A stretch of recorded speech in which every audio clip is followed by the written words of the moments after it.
Así amanece este primer día de julio en la capital tinerfeña, Santa Cruz de Tenerife. Como ven, con algo de viento, cielos algo cubiertos a esta hora de la mañana y el tráfico habitual en esta zona de la rotonda de la avenida 3 de Mayo, con circulación que puede tener algunos problemas a esta hora de la mañana. Circulen con cuidado si lo hacen por esta zona de la isla de Tenerife. Muy buenos días, Canarias. El Gobierno de Canarias y el Estado están buscando apoyo en las Cortes para aplicar la reforma de la Ley de Extranjería. La conferencia sectorial se celebrará el 18 de julio en Tenerife, y mientras las autonomías piden más dinero para financiar la acogida de menores. Vox amenaza con romper con el Partido Popular si decide aceptar la acogida de inmigrantes en las comunidades donde gobiernan juntos. Las claves sobre esa sectorial hoy en Buenos Días Canarias con el ministro de Política Territorial, Ángel Víctor Torres. Y fin de semana de repunte trágico en los casos de violencia de género. 4 mujeres y 2 menores han sido asesinados. El Ministerio de Igualdad va a convocar esta semana una comisión de emergencia para abordar este asunto. Es nuestro sonido del día. Hoy el horror no solo se ceba con zafarraya.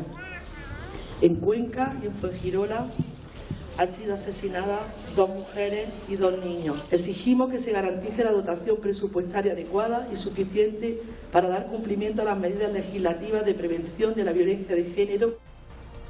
Comienza el juicio al hombre sospechoso de causar un incendio forestal en Los Realejos, en Tenerife, en el verano de 2023. La Fiscalía pide 5 años de prisión. María Herrera.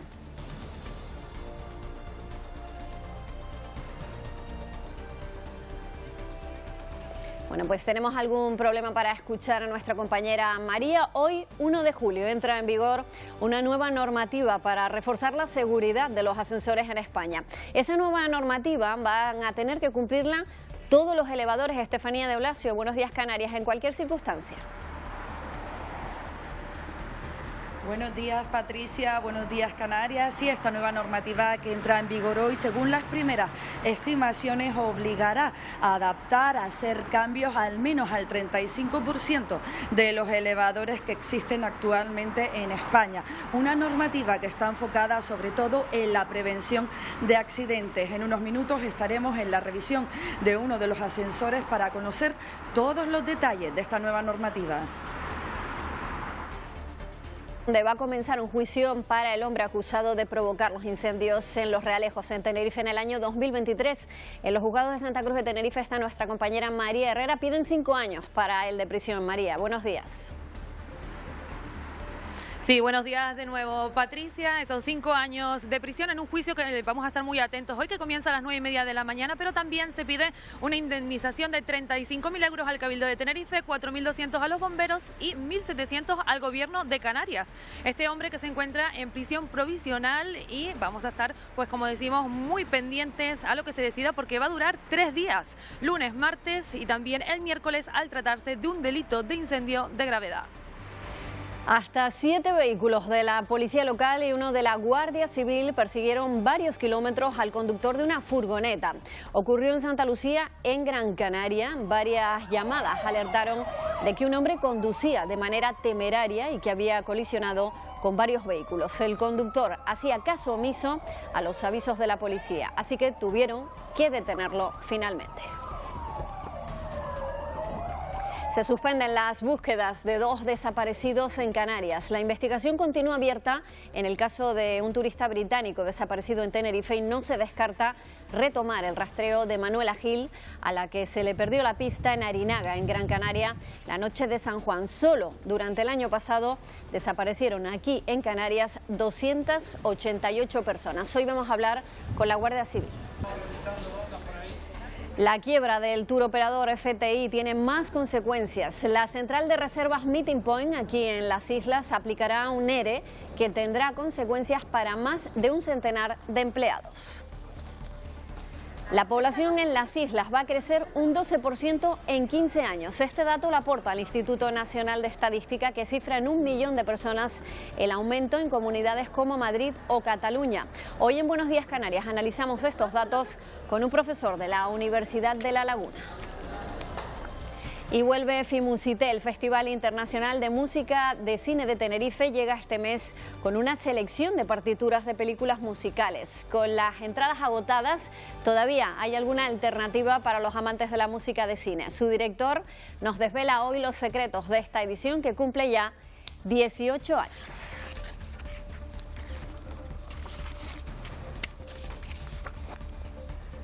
Y a esta hora de la mañana hablamos como siempre con el Centro Coordinador de Emergencias, con el 112. Laura Otero es su portavoz. ¿Qué tal, Laura? Muy buenos días.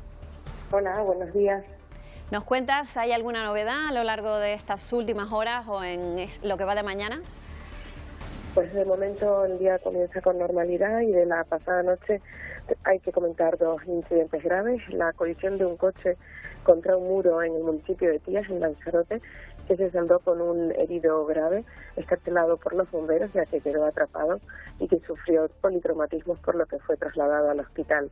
El otro incidente de gravedad ocurrió a última hora de ayer en la isla de Tenerife. Un ciclista sufrió una caída y fallecía en la carretera TF21 en el municipio de Adeje, en el sur de la isla. A pesar de las maniobras del personal del helicóptero medicalizado, el SUC, que se desplazó a la zona, no pudieron revertir la parada cardiorrespiratoria que sufrió este varón de 40 años y origen polaco y finalmente confirmaron su fallecimiento. Pues muchísimas gracias, Laura, por esa última hora. Muy buenos días. Igualmente, un saludo, buenos días. Y hoy es lunes, vamos a conocer los números premiados en los distintos sorteos. Hoy hay 3. Empezamos con el número premiado en la 11. Es el 7891, perteneciente a la serie número 4. En la Bonoloto, los números con premio, apunten, son el 13, el 18, el 19, el 24, el 30 y el 33. El complementario, el 47 y el reintegro, el número 1. Y el último de los sorteos de esta mañana es el gordo de la primitiva. Los números son el 26, el 34, el 39, el 41 y el 51. El número clave es el 7. Y la España de Luis de la Fuente. Fati Febles, muy buenos días. ¿Sabe sufrir también? Sabe sufrir, Patri, y sabe remontar. Muy buenos días, Canarias. Lo hizo ayer ante Georgia en los octavos de final de la Eurocopa. Comenzaron perdiendo los de la Roja, pero al final, resultado final 4-1 con Pedri González titular y sin minutos. Eso sí, para José. España se verá a las caras el próximo viernes a las 5 de la tarde en cuartos de final ante la anfitriona, ante Alemania. Luego lo repasamos todo. Por otra parte, hablamos de baloncesto. Buenas noticias para la selección española de ese deporte. Buenas noticias para un canario, para Santi Aldama, que está en la lista definitiva de Sergio Scariolo para los Juegos Olímpicos de París. Y por otra parte, hablamos también de lucha canaria. Ya tenemos final de la Liga Disa Canaria, de la Champions de nuestro deporte vernáculo. Se verán las caras dos equipos de Fuerteventura, Max Sorata y Unión Antiguo. Y recuerden que pueden escribirnos a nuestro número de WhatsApp, es el 679-773238. Estamos esperando, como siempre, sus mensajes que pueden hacernos llegar pues, cualquier denuncia vecinal o vídeos de algún hecho que esté ocurriendo en su barrio, en su zona. También pueden hacerlo a través de nuestros perfiles en las redes sociales. Y hoy es 1 de julio. Tenemos mucho que contarles aquí en Buenos Días Canarias. Comenzamos.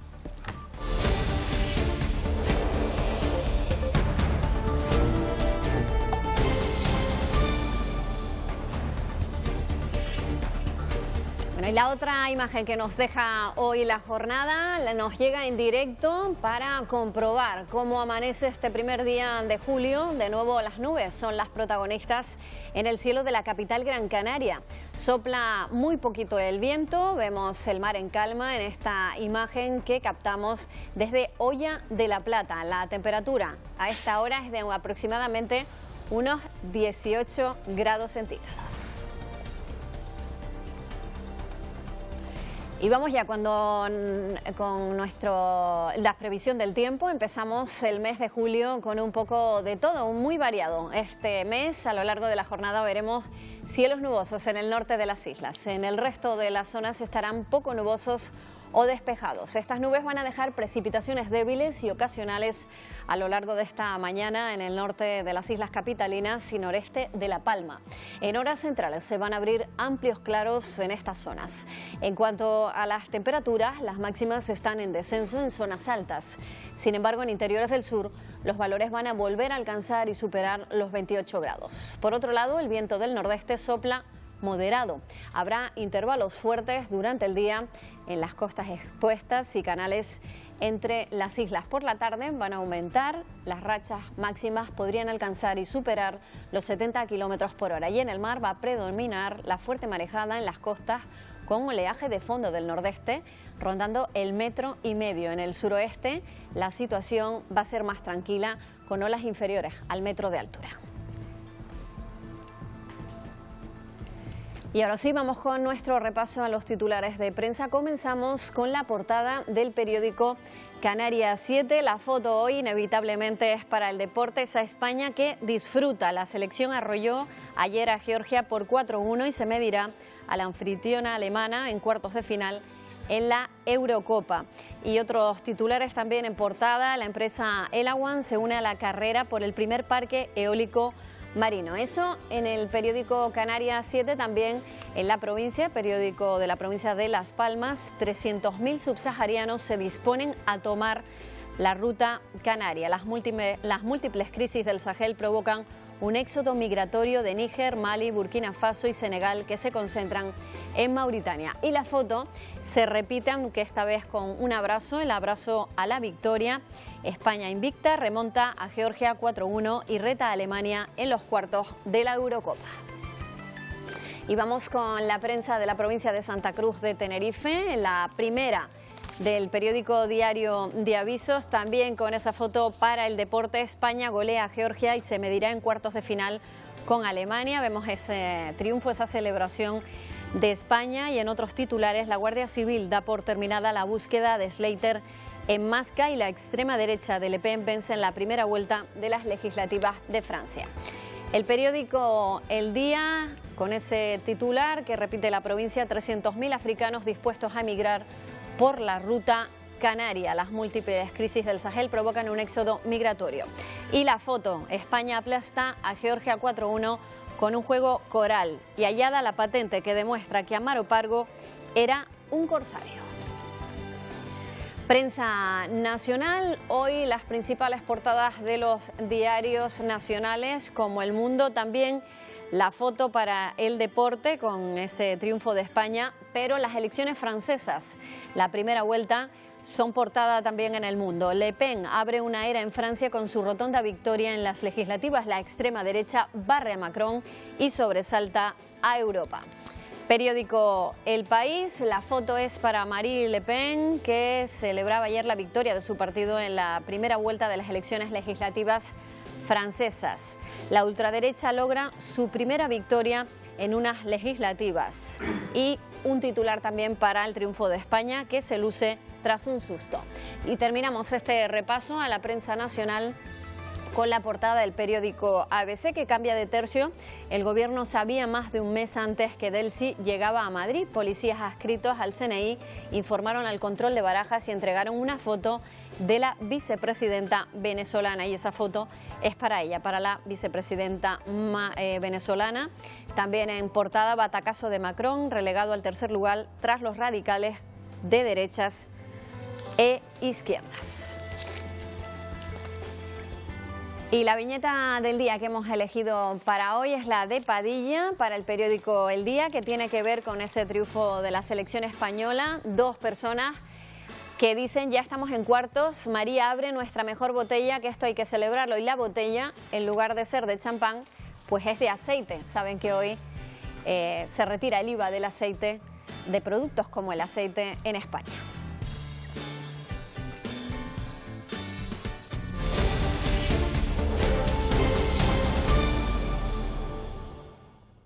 Hoy empieza una semana que en lo político sigue marcada por el frente común que encabeza el Ejecutivo de Canarias con el Gobierno de España para conseguir esos votos que son necesarios para hacer realidad la ley que obligue al reparto de menores migrantes no acompañados. El Partido Popular estaría dispuesto a votar a favor si hay más dinero para ejecutar el plan, pero Vox amenaza con retirarle su apoyo donde gobiernan junto al PP. Ha sido la imagen de la semana, reunión tras reunión, para tejer el consenso en torno a una reforma de la ley de extranjería que permita la derivación de menores cuando la capacidad de acogida de una comunidad se vea superada. Es lo que ocurre en Canarias, con capacidad para acoger a 2.000 menores, tutela en la actualidad en torno a 6.000. Un texto que lo que viene es a proteger al menor y sobre todo a que el Estado asuma y aporte los recursos necesarios para que las comunidades autónomas podamos hacer frente a ese atendimiento. Por determinar ahora la fórmula, ya sea vía decreto ley o proposición de ley, el apoyo del principal partido de la oposición se antoja crucial. Con la firma de los dos grandes partidos, mayoría absoluta, no hay veto en el Senado, lectura única, trámite de urgencia y se puede tener aprobado definitivamente en julio. Y es aquí donde la reforma podría encallarse. El Partido Popular comparte gobierno en 5 comunidades autónomas con Vox, que lanzaba un aviso a navegantes. Si los gobiernos autonómicos no ponen todo lo que esté en su mano para combatir la inmigración ilegal y el efecto llamada, nosotros cumpliremos con nuestro compromiso con nuestros votantes. La solidaridad de las comunidades autónomas gobernadas por el Partido Popular está garantizada. Por delante 2 semanas para avanzar hacia un acuerdo. Será entonces cuando Gobierno y comunidades autónomas se sienten en una conferencia sectorial que se celebrará el 18 de julio en Tenerife. La campaña de la renta llega a su fin. Terminaba el plazo este domingo, pero al ser fin de semana, la agencia tributaria permite hasta hoy. Aún son muchos los que esperan su devolución. Hasta ahora, Hacienda ha pagado más de 600.000 devoluciones. Este lunes acaba el plazo para presentar la declaración de la renta 2023-2024. Las oficinas permanecerán abiertas durante todo el día. También para quienes desean hacerla por teléfono, Hacienda atenderá a los contribuyentes más rezagados. Hay gente que efectivamente se espera hasta el último momento. Y bueno, y como está el fin de semana por en medio, también hay gente que le sale a ingresar y que prefiere, bueno, que le da un poquito igual y a lo mejor se espera el último día.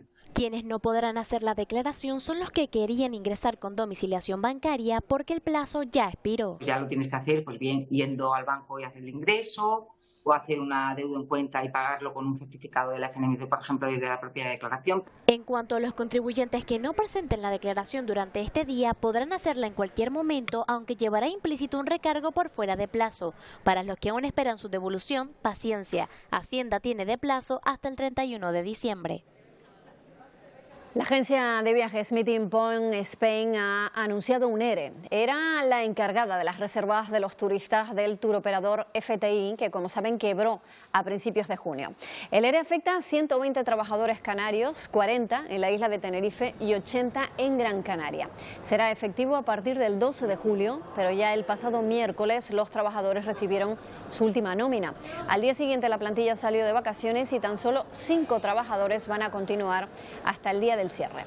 A partir de ese día, previsiblemente, va a ser Fogasa la encargada de hacerse cargo de los pagos, lo que puede dilatar el cobro. Pero la quiebra de FTI no ha afectado a todos sus componentes en Canarias. Meeting Point Management, encargada de gestionar los 14 hoteles del grupo en el archipiélago, no se ha visto afectada porque la aportación que FTI hacía de turistas era solo del 14%. El sector turístico en Canarias abre temporada de vacaciones de verano con una ocupación superior al 75%. Aunque es nuestra temporada baja, los hoteles esperan llenar con reservas de última hora de viajeros locales y nacionales. Más de 4.700 vuelos estaban programados durante esta operación salida en los aeropuertos canarios. Ya se empieza a notar el efecto del verano en el archipiélago, como en la playa de las Teresitas en Tenerife o en la playa de las Burras en Gran Canaria, donde cada vez es más difícil encontrar un hueco en la arena. Hay más gente que otros años, sí. También a medida que se acerca julio suele haber más gente. Aunque no todo es turismo de sol y playa.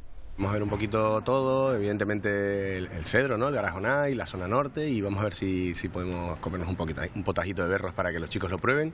Los hay también que se traen el trabajo a las vacaciones inspirados por el paisaje. Vacaciones en familia, conocer la isla. Somos geólogos de formación, queríamos ver los paisajes volcánicos. La tranquilidad del Hierro es un reclamo para los turistas canarios que se acercan a este pequeño paraíso. Vengo de Gran Canaria y vine al Hierro porque era una de las islas que no hubiese visto. Y la verdad que es la más virgen de todas, ¿no? Es muy lindísimo. Canarias daba este fin de semana por iniciada la temporada de vacaciones con buenas previsiones de ocupación hotelera. La población de Canarias va a crecer un 12% en los próximos 15 años. Son datos que se han publicado por el Instituto Nacional de Estadística, del que se desprende, por ejemplo, que Cataluña o Madrid van a ganar 1 millón de habitantes cada una en ese mismo periodo de tiempo. Aún así, sitios como Andalucía van a seguir siendo el territorio más poblado. Bueno, pues a esta hora de la mañana tenemos a un invitado. Vamos a hablar con José León García, que es profesor de Geografía Humana de la Universidad de La Laguna. ¿Qué tal? Muy buenos días. Muy buenos días. Bienvenido. Gracias. Bueno, es un dato significativo. Un crecimiento del 12% en Canarias en los próximos 15 años. ¿Somos capaces de afrontar ese aumento de la población? Habría que preguntarse primero si realmente eso va a ocurrir. No debería ocurrir probablemente, a lo mejor no nos lo podemos permitir, pero son proyecciones demográficas que están basadas en si continúa la situación actual con el crecimiento demográfico debido a la inmigración que se está produciendo, ¿no? La inmigración siempre tiene mucho que ver con el desarrollo económico, de modo que la economía canaria es la que iría demandando población para realizar su actividad productiva en los próximos años. Claro, nuestra principal actividad económica es el turismo. El turismo va a seguir creciendo como lo está haciendo hasta ahora, como lo ha hecho el año anterior. Eso es algo que no lo sabemos y además a lo mejor ni siquiera es pues plausible que ocurra con esta enorme intensidad, ¿no?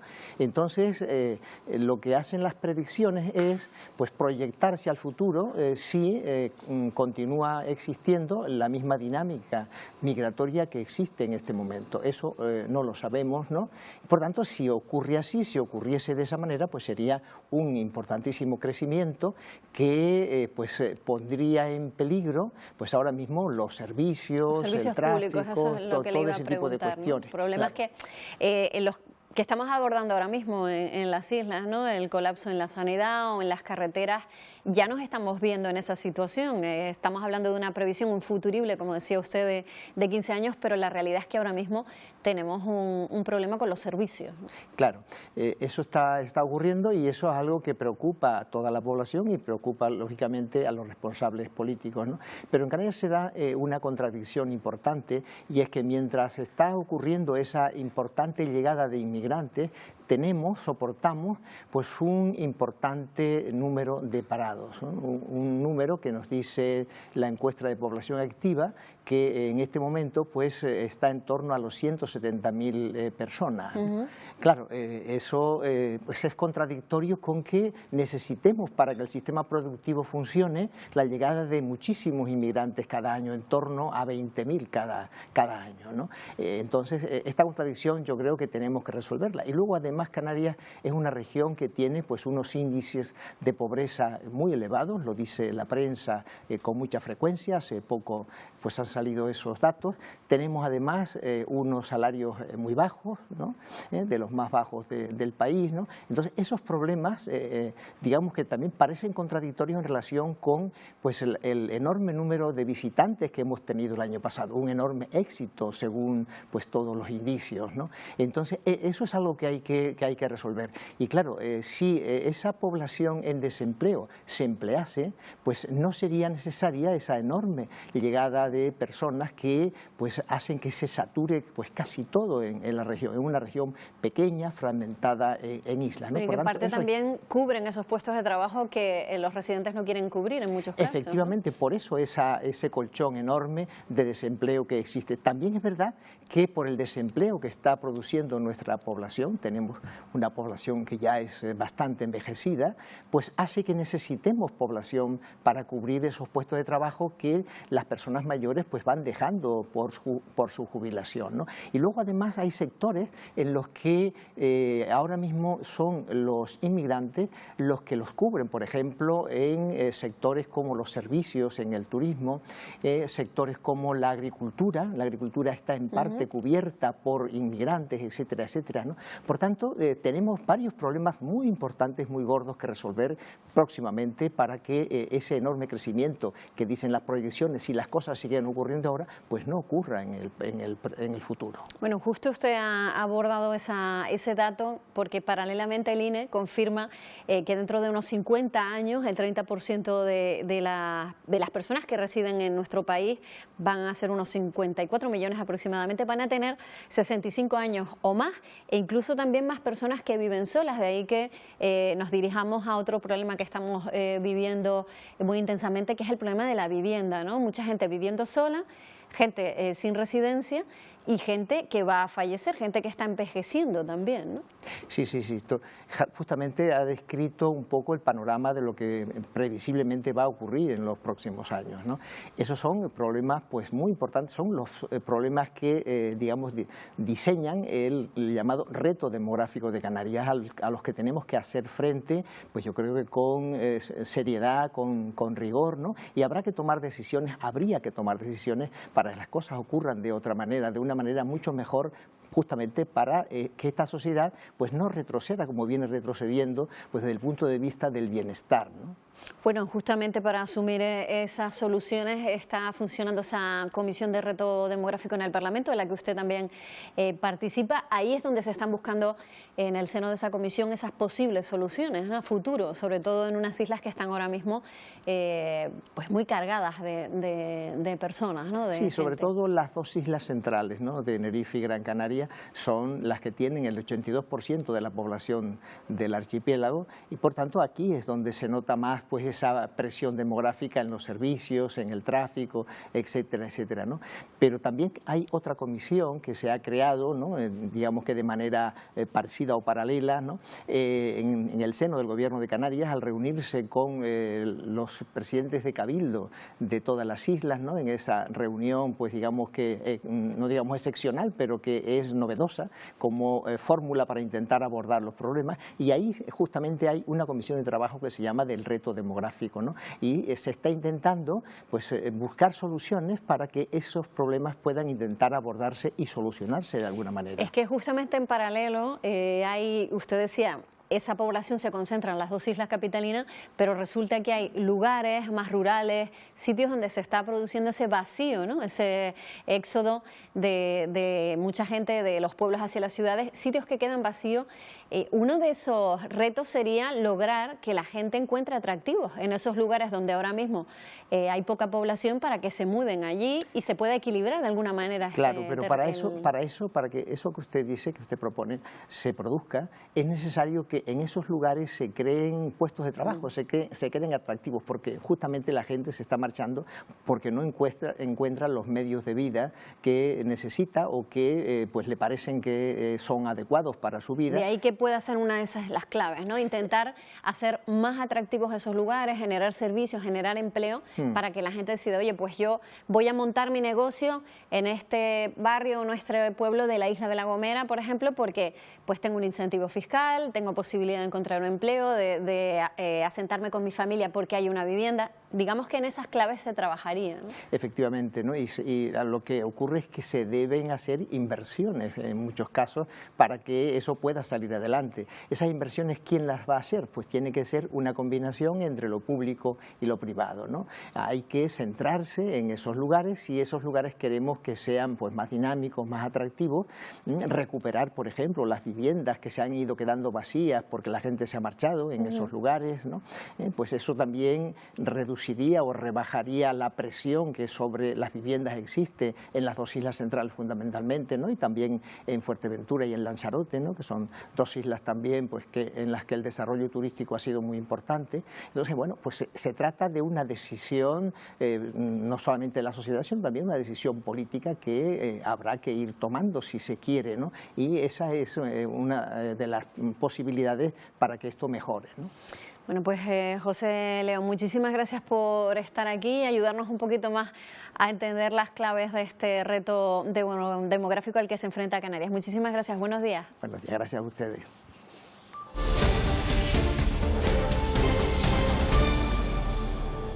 De película, lo van a ver, la persecución que vivieron ayer los vecinos de Sardina del Sur, en el municipio gran canario de Santa Lucía de Tirajana.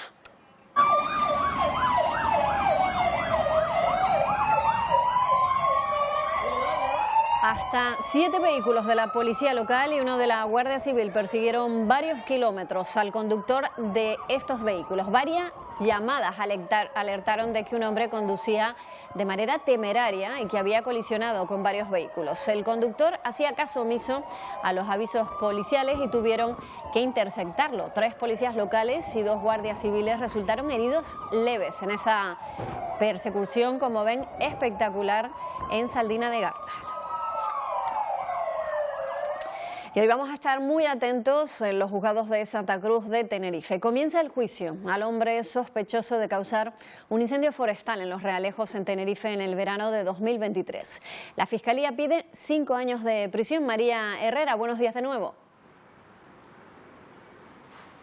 Sí, Patricia, vamos a estar muy pendientes aquí en los juzgados de la capital tinerfeña. Este hombre que se encuentra en prisión provisional y sin fianza y que ya había sido condenado pues por un hecho similar a 1 año de cárcel y 2 años sin poder acercarse a ese lugar donde había ocasionado ese incendio. En esta ocasión, como dice, se piden 5 años por parte de la Fiscalía, pero también indemnización al Cabildo de Tenerife, 35.000 euros, a los bomberos de Tenerife, 4.200 y también al Gobierno de Canarias, 1.500 euros. Esos son los datos que tenemos hasta ahora, que podemos hablar de este incendio, que cuando ocurrió pues fue en el verano pasado, julio de 2023. Este hombre, al que se le encontró en su vivienda 25 mecheros, pues con uno de ellos prendió fuego a la vegetación en una pista agrícola de este municipio de Los Realejos, en el norte de Tenerife, y que afectó a unas 26.000 metros cuadrados. Esos son los datos que tenemos de ese incendio que ocurrió, pues como decimos, el año pasado, y que hoy vamos a estar muy pendientes porque hoy comienza y va a finalizar el miércoles al tratarse de un delito de incendio de gravedad. Patricia.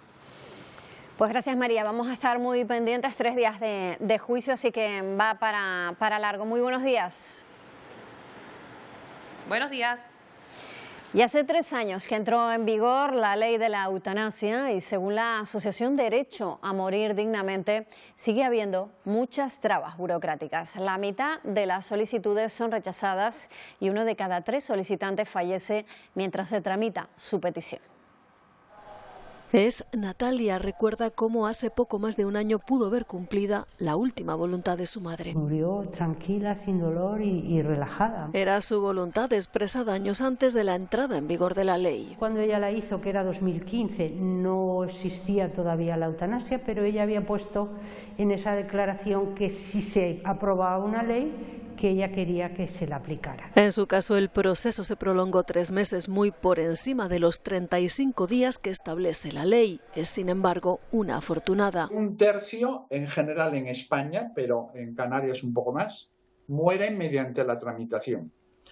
Y eso nos parece inadmisible. Porque 3 años después de su entrada en vigor, la ley está muy lejos de sus objetivos. Más de la mitad de las solicitudes se rechaza. Si miramos a Canarias, destaca el alto porcentaje de personas que fallecen durante el proceso. Hay mucho trámite burocrático, pero no se desarrolla de manera adecuada.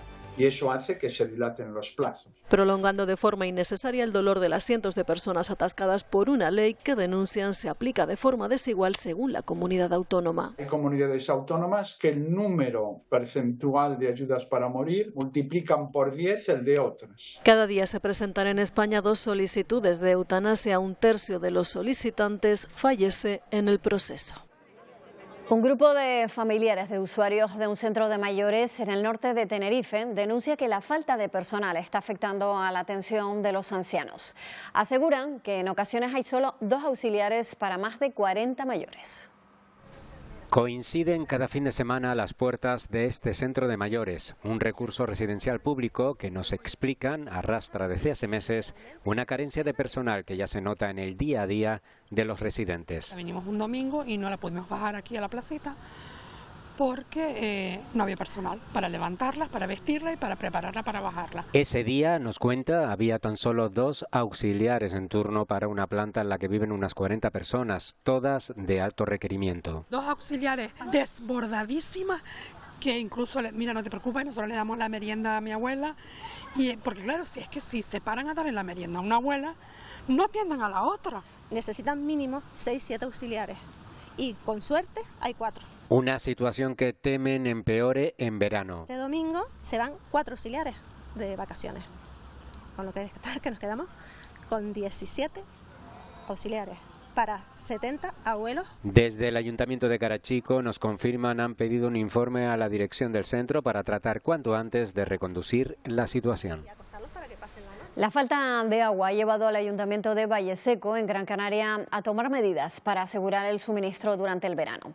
Con las galerías bajo mínimos, están recuperando un pozo público en desuso. Han llevado un motor y han tenido que hacerlo con un helicóptero. Aguardan la llegada del helicóptero. Los 1000 kilos de peso del nuevo motor y lo escarpado del acceso al pozo han obligado a que este traslado se realice por aire.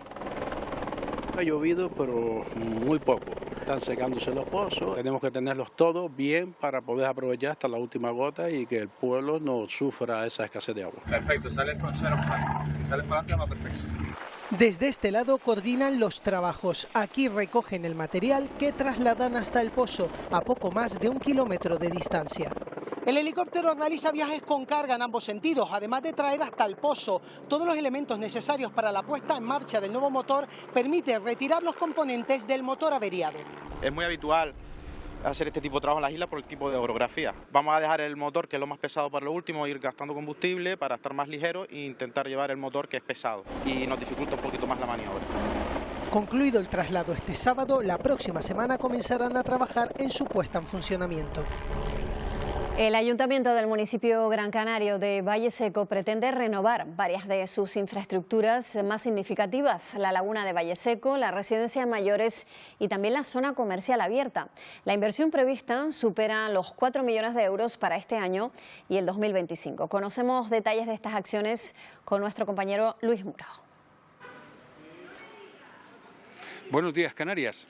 4,2 millones de euros es la cantidad que el Ayuntamiento de Valleseco está dedicando a reformar, a remodelar infraestructuras dentro del municipio, en varios puntos del municipio.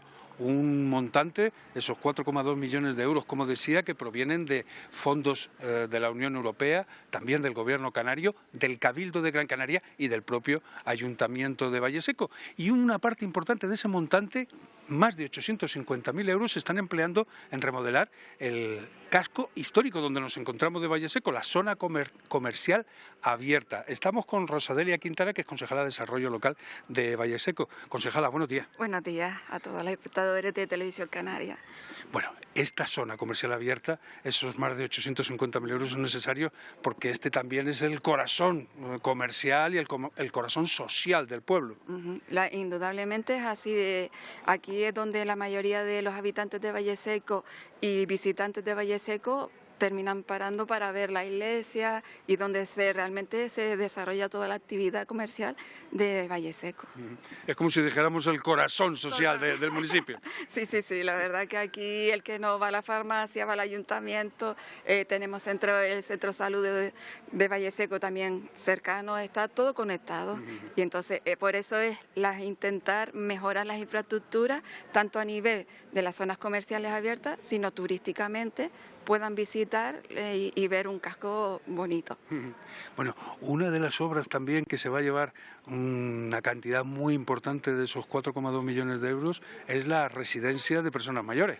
La verdad que sí, ha sido un proyecto ilusionante y la verdad que gracias al IAS, al Instituto del Cabildo de Sanitaria, pues ha intentado mejorar esas plazas que tenemos actualmente, no solo para los habitantes de Valleseco, sino una solución que se le va a aportar a nivel de la isla, que puedan, viendo que la población de Valleseco está envejecida y todas las zonas colindantes también están envejecidas, pues hay que buscar soluciones.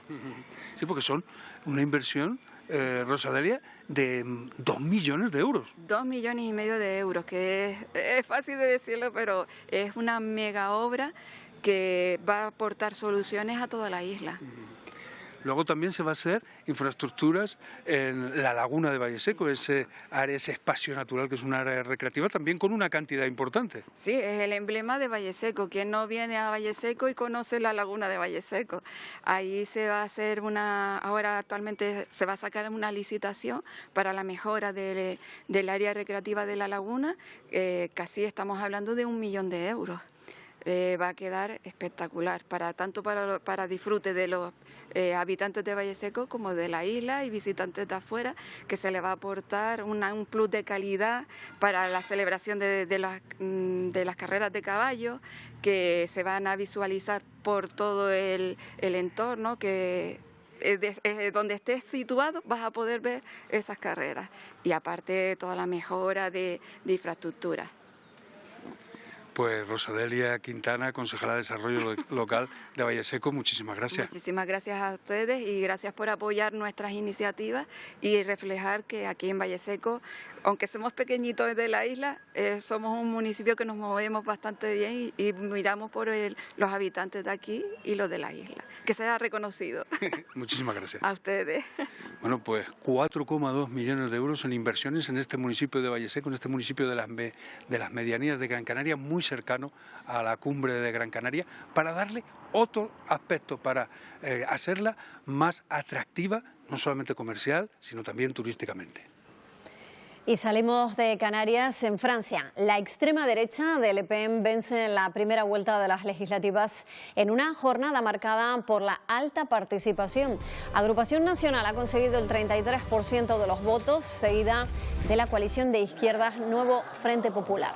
El bloque centrista del presidente Emmanuel Macron se hunde y cae hasta la tercera posición. La alianza de izquierdas ha asegurado que va a retirar su candidatura de las circunscripciones en las que han quedado en tercer lugar para evitar la dispersión del voto. La segunda vuelta será el 7 de julio. Y tras conocerse esos resultados iniciales de la primera vuelta, decenas de personas han marchado por las calles de París en señal de protesta ante el avance de la extrema derecha. Los manifestantes han encendido bengalas y han quemado contenedores de basura a su paso. Cientos de familias palestinas huyen a ninguna parte en el barrio de Sujaya, en Gaza, tras el último bombardeo del ejército israelí. Se trata de una zona que ya fue asediada por Israel el pasado junio en busca de exterminar cualquier milicia de Hamás. La Media Luna Roja Palestina ha expresado su preocupación por la necesidad de ayuda humanitaria y combustible. Si la situación no cambia, aseguran, 18 de sus ambulancias van a dejar de funcionar. El Gobierno convoca de nuevo la conferencia sectorial de migraciones con las comunidades autónomas el próximo 18 de julio. Aunque la intención del Gobierno canario, junto al ministro Ángel Víctor Torres, será celebrar la cita con los consejeros de las comunidades autónomas y los ministerios encargados la semana que viene, finalmente se va a retrasar algunas semanas. En Canarias hay a día de hoy casi 6.000 menores acogidos. Sobre este asunto y sobre otras cuestiones vamos a hablar con el ministro de Política Territorial, con Ángel Víctor Torres. ¿Qué tal? Muy buenos días, señor Torres. Hola, ¿qué tal? Buenos días. Bueno, se va a producir esa conferencia sectorial, será el próximo 18 de julio definitivamente, o por lo menos así lo esperamos. Hasta ahora no ha habido un acuerdo concreto, se sigue buscando el apoyo de algunas comunidades autónomas. ¿Por qué ese día, en esa conferencia sectorial, va, cree usted, a producirse ese acuerdo si no se ha producido hasta ahora? Bueno, está preconvocado para el día 18. Si podemos hacerlo antes, mejor. La voluntad del Ministerio, también del Gobierno de Canarias, es hacerlo cuanto antes. Queríamos incluso que pudiera ser esta o la próxima semana. En cualquier caso, la tendremos en julio. Es una reunión con las comunidades autónomas, con los consejeros y consejeras de Derechos Sociales, para que conozcan el documento que hemos acordado Gobierno de Canarias y Gobierno de España. Vamos a añadir algunas cuestiones que nos plantearon los grupos políticos en la reunión que tuvimos la semana pasada, y tras esa reunión la voluntad es llevarlo ya a las Cortes Generales, ya sea decreto ley, ya sea proposición de ley, y hacerlo también cuanto antes. La voluntad es poder tener cerrado todo esto en el mes de julio. Vuelvo a repetir que al final la clave y la decisión la toman los grupos parlamentarios, y para eso necesitamos una mayoría suficiente para que esto pueda salir. Es una modificación de la ley, y la ley solo la puede cambiar las Cortes Generales. Es verdad que deben ser informadas las comunidades autónomas, porque al final estamos hablando de distribuir personas, en este caso niños y niñas, y necesitamos no solamente el voto favorable de los partidos que están en esas comunidades autónomas, fundamentalmente la mayoría de las comunidades están en manos del Partido Popular, también el Partido Socialista y también alguna otra fuerza como el PNV. Necesitamos ese apoyo, pero también luego la colaboración para que esto sea un éxito, ¿no? Bueno, en principio todos los grupos parlamentarios excepto Vox han presentado esa predisposición a cambiar la ley y a acoger a esos menores, pero sí es cierto que Vox gobierna en coalición en 5 comunidades autónomas con el Partido Popular. ¿Es difícil que se asuma la acogida? ¿Usted cree que ahí el Partido Popular va a imponer su criterio? Es absolutamente imprescindible.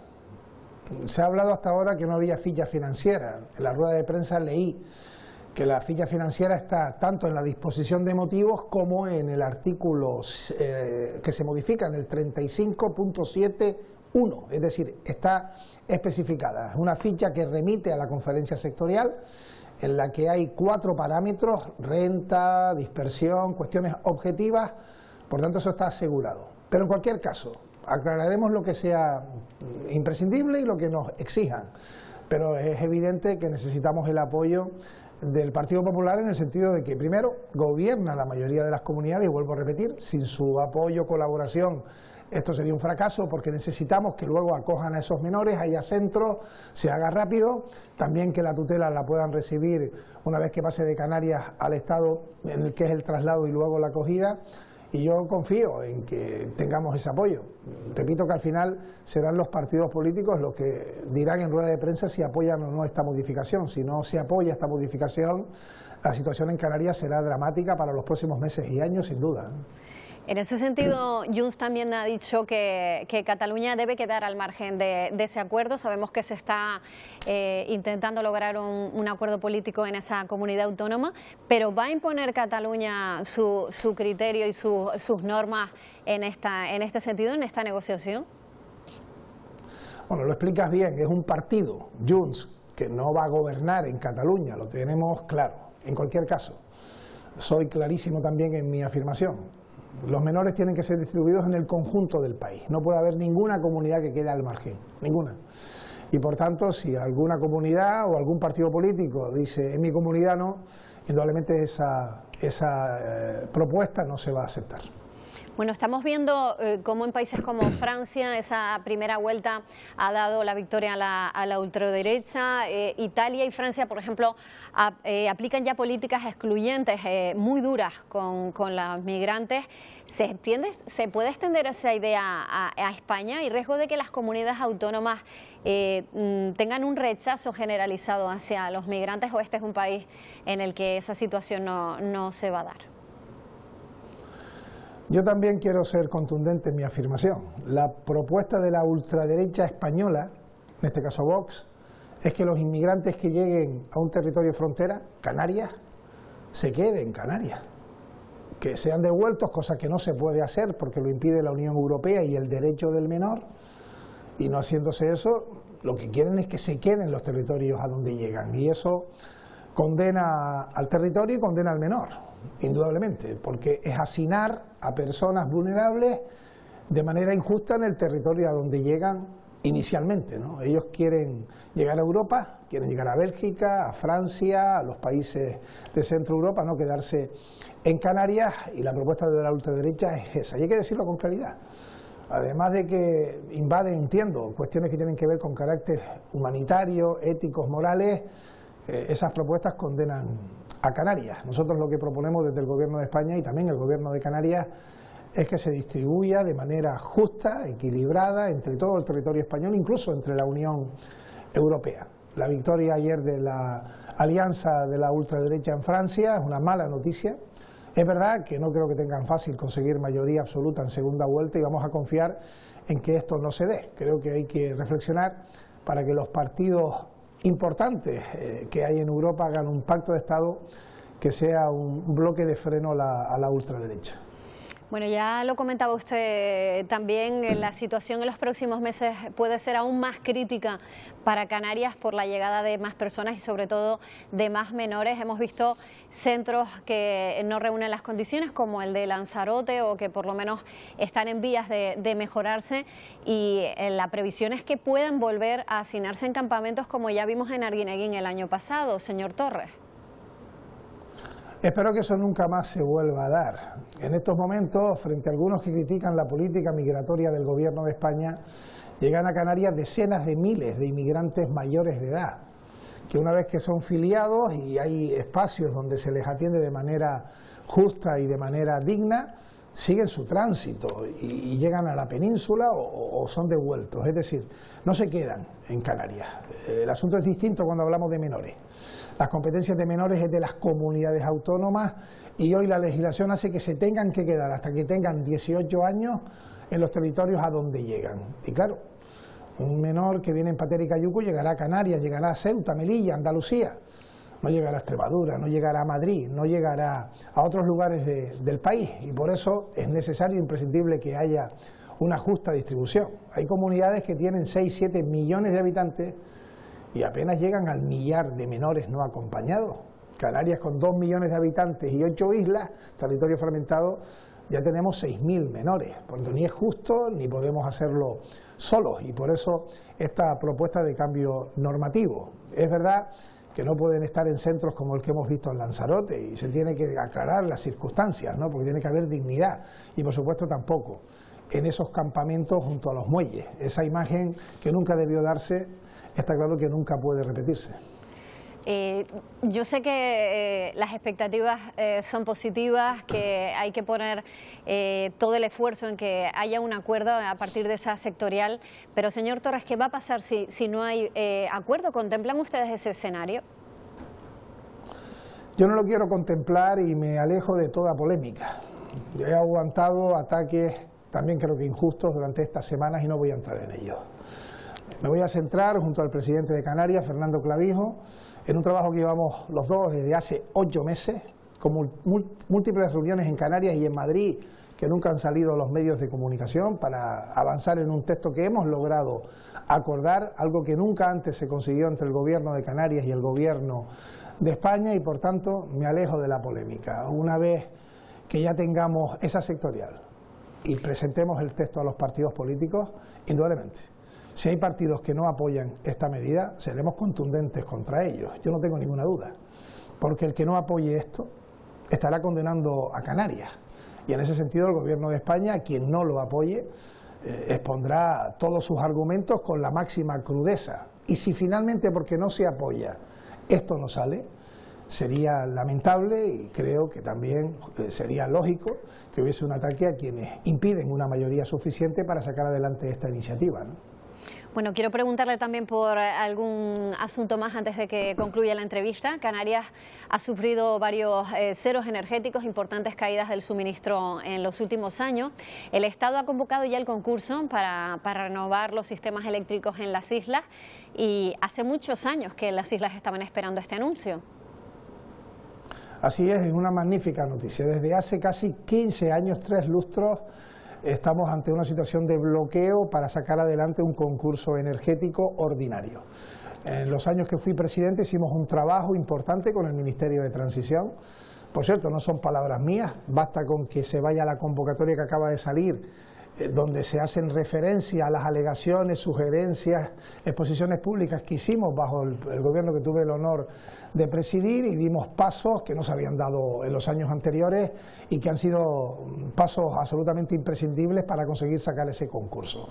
Por tanto, camina ahora el concurso ordinario, a la par que va a haber un concurso express, porque tardaremos unos años en tener la licitación y las obras del concurso energético ordinario, pero le puedo asegurar que es una noticia magnífica para un territorio que tiene millones de personas que lo visitan como turistas y que precisa tener suficiencia energética para que no vuelvan a ocurrir apagones o riesgos incluso mayores en el futuro. Yo me alegro muchísimo también del trabajo que hicimos, ¿no?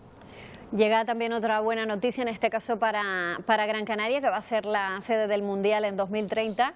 Es una noticia que la isla lleva esperando desde el año 2022.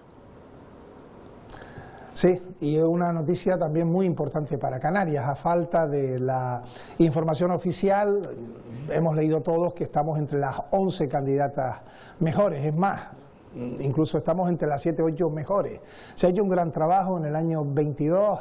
El Cabildo de Gran Canaria hizo la propuesta de poder ser sede. El mismo día que también lo hicimos desde el Gobierno de Canarias, proponíamos que pudiéramos tener sedes del Mundial y no subsedes en Canarias. Había dos posibilidades, Gran Canaria y Tenerife, se presentaron por los cabildos y finalmente ha ido avanzando una de ellas, que es la que tiene más opciones por ser un estadio de mayor capacidad, infraestructuras que van a realizarse, compromiso también institucional de todas las administraciones. Y estamos sin duda, aunque faltan unos años para verlo materializado, ante una noticia que es quizás la noticia, no sé si de este año, de los 5 años del lustro de la década, pero lo que está claro es que esto colocará a Canarias en el mapa del fútbol mundial, llevará consigo infraestructuras novedosas, mejoras en la conectividad, un estadio del siglo XXI y una magnífica noticia para la ciudadanía en lo espiritual, en lo económico, en lo social. Y además, viendo la Eurocopa, con muchas opciones incluso de que España, que da años, pero ahí está el gran fútbol que están haciendo, pueda ser una firme candidata a ganar ese Mundial, ¿no? Así que lógicamente es una noticia de las mejores que hemos podido recibir en los últimos años o lustros, ¿no? Bueno, pues esperamos esa confirmación oficial. Muchísimas gracias, señor Torres, por atendernos, que sabemos que tiene una agenda apretadísima. Muy buenos días. Muchísimas gracias y buen día a todos y todas.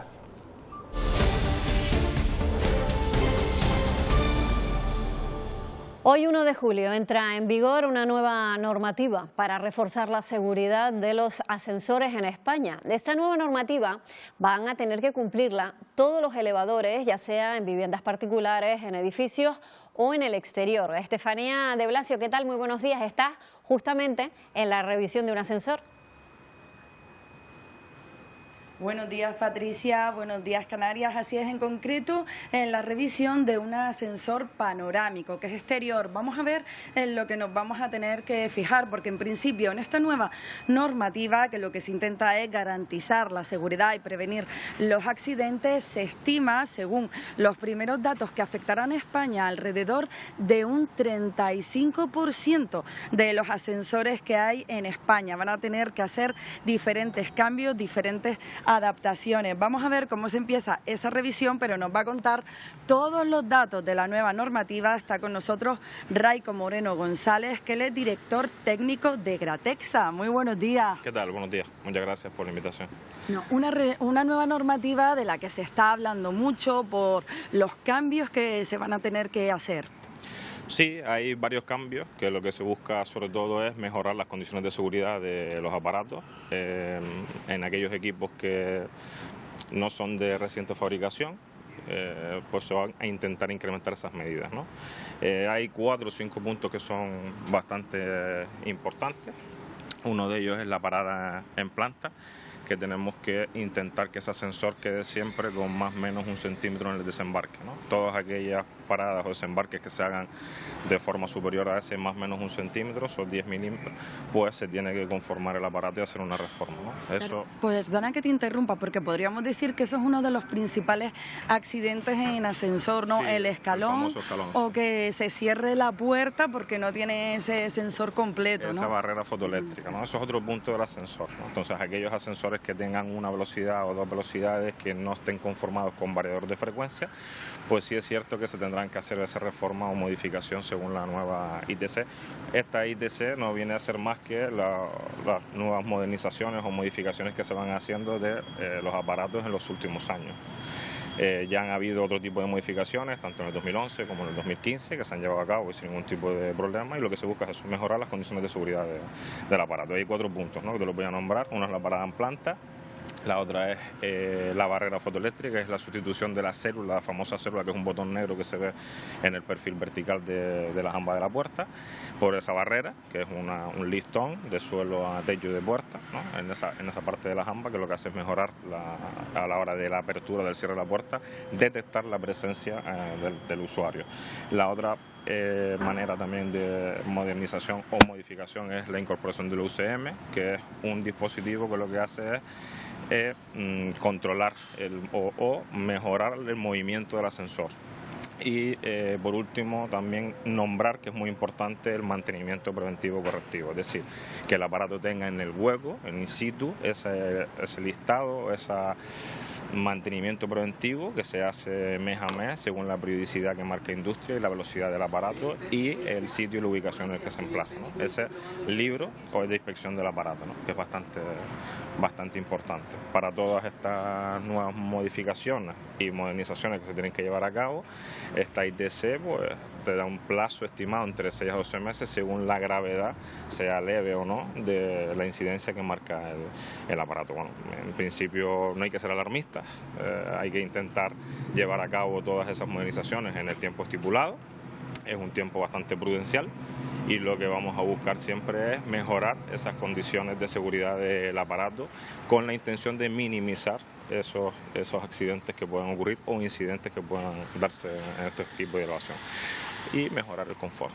Pues muchísimas gracias. Pues como ves, Patricia, pues a partir de hoy veremos pues esas revisiones y sobre todo estar atentos para ver si los ascensores en su comunidad de vecinos, en su vivienda y también en las instituciones públicas pues están cumpliendo. Afectará sobre todo a ascensores que tengan más de 15 años de edad. Bueno, pues Estefanía, hay que cumplir con la ley porque los accidentes en ascensores son frecuentes y además muy peligrosos. Gracias, buenos días. Buenos días, Patricia. Bueno, pues nos vamos un momentito a publicidad y enseguida regresamos con los deportes y Fati Febles con toda la actualidad de la jornada. Hasta ahora.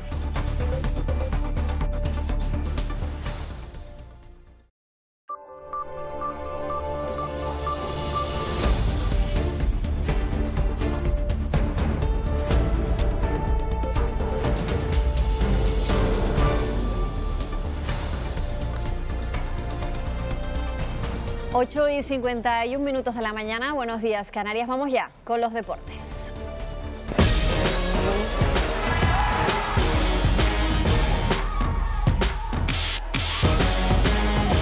Y en baloncesto ya es oficial la lista de 12 jugadores que van a tratar de clasificar a la selección española para los Juegos Olímpicos de París. Una lista en la que se encuentra el gran canario Santi Aldama y en la que los últimos descartes de Escariolo fueron Alex Abrines y Joel Parra. España, que se encuentra en Valencia para empezar este martes el preolímpico. En la fase de grupos se tendrá que ver las caras ante Angola y Líbano. Afronta como una competición más, ¿no? Como si el día 7 lucháramos por una medalla. Ese es un poco el objetivo, ¿no? Conseguir esa medalla de oro del preolímpico para poder llegar a París. Todo el mundo nos da como favoritos, los demás equipos también juegan y van a estar muy motivados. Otro apunte de baloncesto, la selección española junior de primer año, la sub-17, con las jugadoras tinerfeñas Nicole Domínguez e Inés García, se proclamaron campeonas del torneo internacional Isla de la Palma al acabar invictas. Y hablamos ahora de motor y de una prueba en la que volvió a reflejarse la enorme afición que tenemos en nuestro archipiélago por el rugir de los motores. Muchos fueron los seguidores que se trasladaron desde distintos puntos de Tenerife al sur de la isla para ver en directo a sus pilotos favoritos. La 33ª edición del Villa de Adeje lo dejó claro. Canarias, referente de pasión por el motor. El nombre propio del Rally Villa de Adeje fue sin duda Enrique Cruz. El piloto tinerfeño impuso su ritmo de principio a fin en una exigente prueba sureña que le hace sumar puntos muy importantes no solo para el regional de asfalto, sino también para sus aspiraciones en la Copa de España. Tanto Geray como yo hemos trabajado mucho, este año no nos han salido las cosas como queríamos y necesitábamos esta victoria y la hemos conseguido en el rally de máximo coeficiente, un rally muy importante, y ya el año pasado conseguimos aquí una victoria y después de aquí encadenamos varias victorias consecutivas. El podio lo completaron Jorge Cajiao y Alexei Lukaniuk. El piloto ruso perdió bastante tiempo en la primera pasada del tramo Granadilla-San Miguel y Vilaflor y se quedó a 12 puntos del Ford Fiesta de Enrique Cruz. They're crazy fast. Also Suarez, number 7. I'm impressed with the speed of local drivers.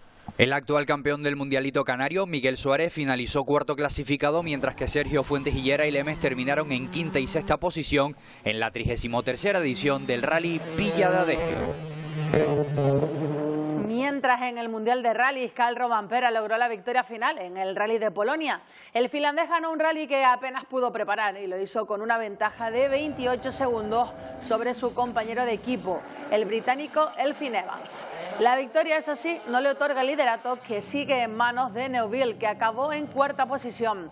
En el World Rally 3, el copiloto gran canario, Rogelio Peñate, y el piloto paraguayo, Diego Domínguez, se hicieron con la victoria. Y en el Gran Premio de Países Bajos de MotoGP, Bagnaia no dio opción a Jorge Martín.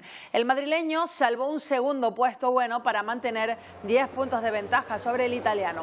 Marc Márquez había salvado un cuarto lugar con un asalto final a Viñales, pero fue sancionado con 16 segundos. Todo por tener la presión demasiado baja en sus neumáticos. Márquez se queda a 58 puntos de Martinator. Y vamos con lucha canaria. Ya tenemos finalistas del torneo de ISA Gobierno de Canarias de este año. El Maxorata venció al Tegueste y el Unión Antigua tumbó al Saladar de Jandía. Los dos equipos majoreros rememoran la final de la pasada edición, que cayó del lado de los de Antigua. Dos encuentros repletos de nervios y emoción que vimos, como no, en Televisión Canaria. Tras el 12-8 de la ida, el Tegueste necesitaba remontar lo que parecía casi imposible, y el Maxorata manejar bien la estrategia para sellar su billete a la gran final de la Champions de nuestro deporte vernáculo.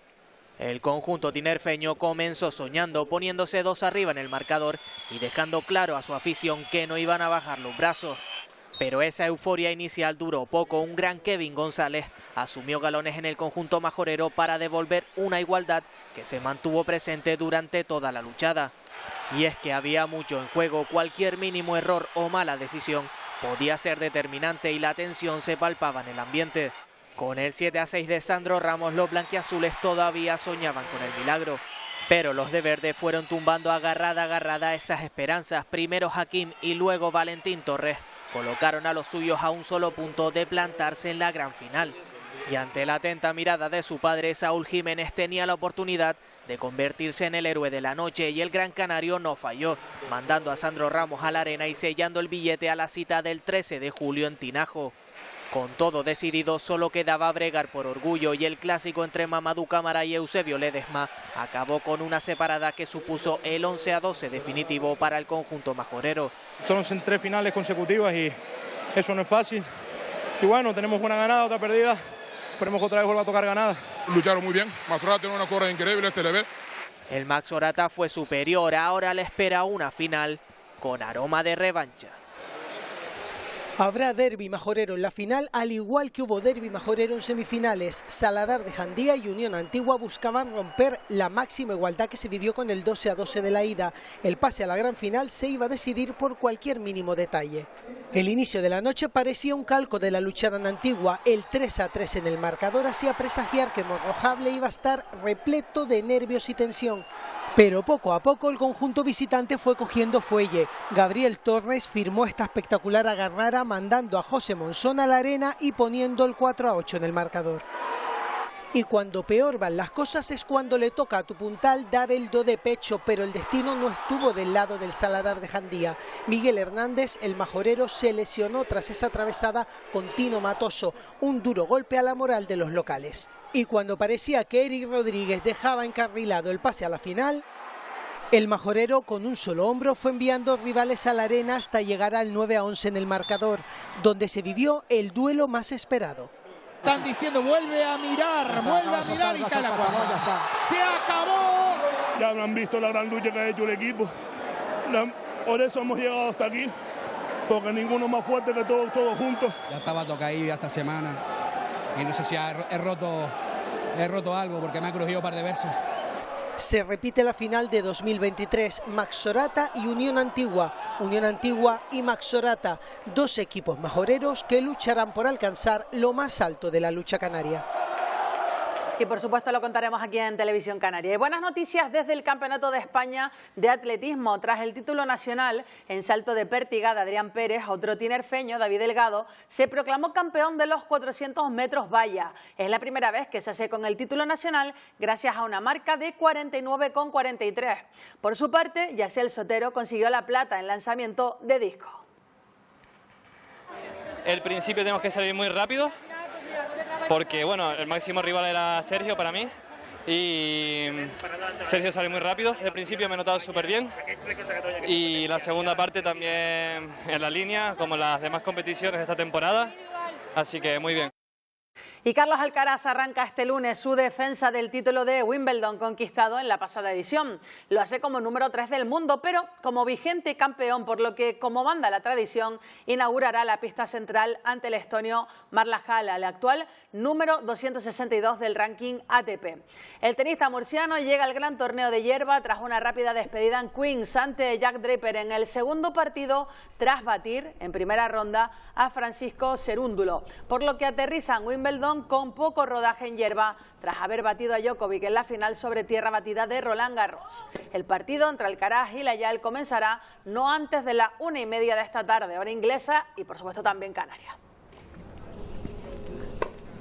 Bueno, pues pendientes del tenis, acabamos hoy el tiempo de deportes. Patri, iremos contándolo seguro todos estos días. Bueno, mucha intensidad en lo deportivo, Fati. Gracias, buenos días, hasta mañana. Chao.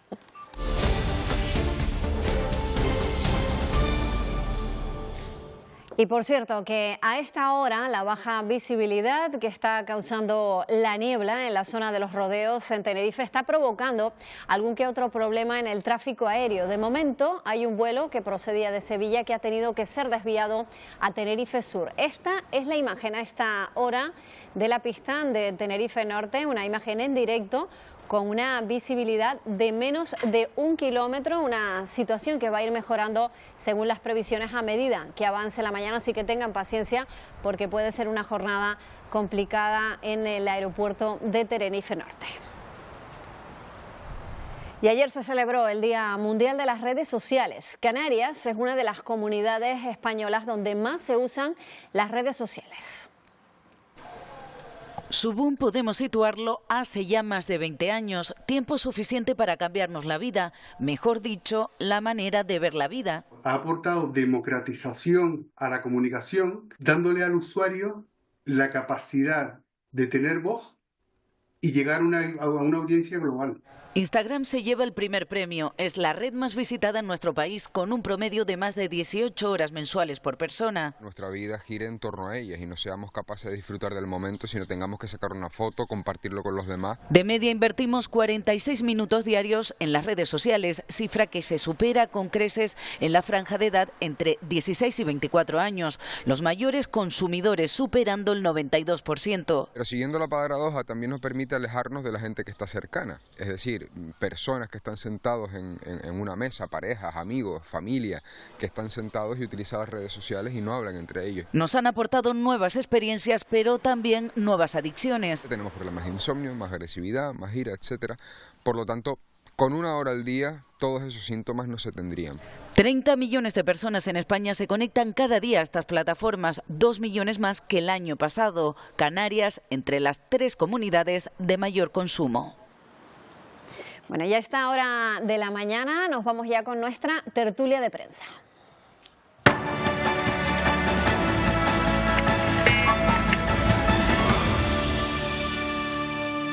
Y saludamos a nuestros contertulios de hoy, Maripaz Bernal, muy buenos días. Muy buenos días. También a Leopoldo Fernández Cabeza de Vaca, ¿qué tal? Muy buenos días a los dos. Pues vamos a entrar ya en materia. Ya saben que el Gobierno convoca de nuevo esa conferencia sectorial de migraciones con las comunidades autónomas el próximo 18 de julio.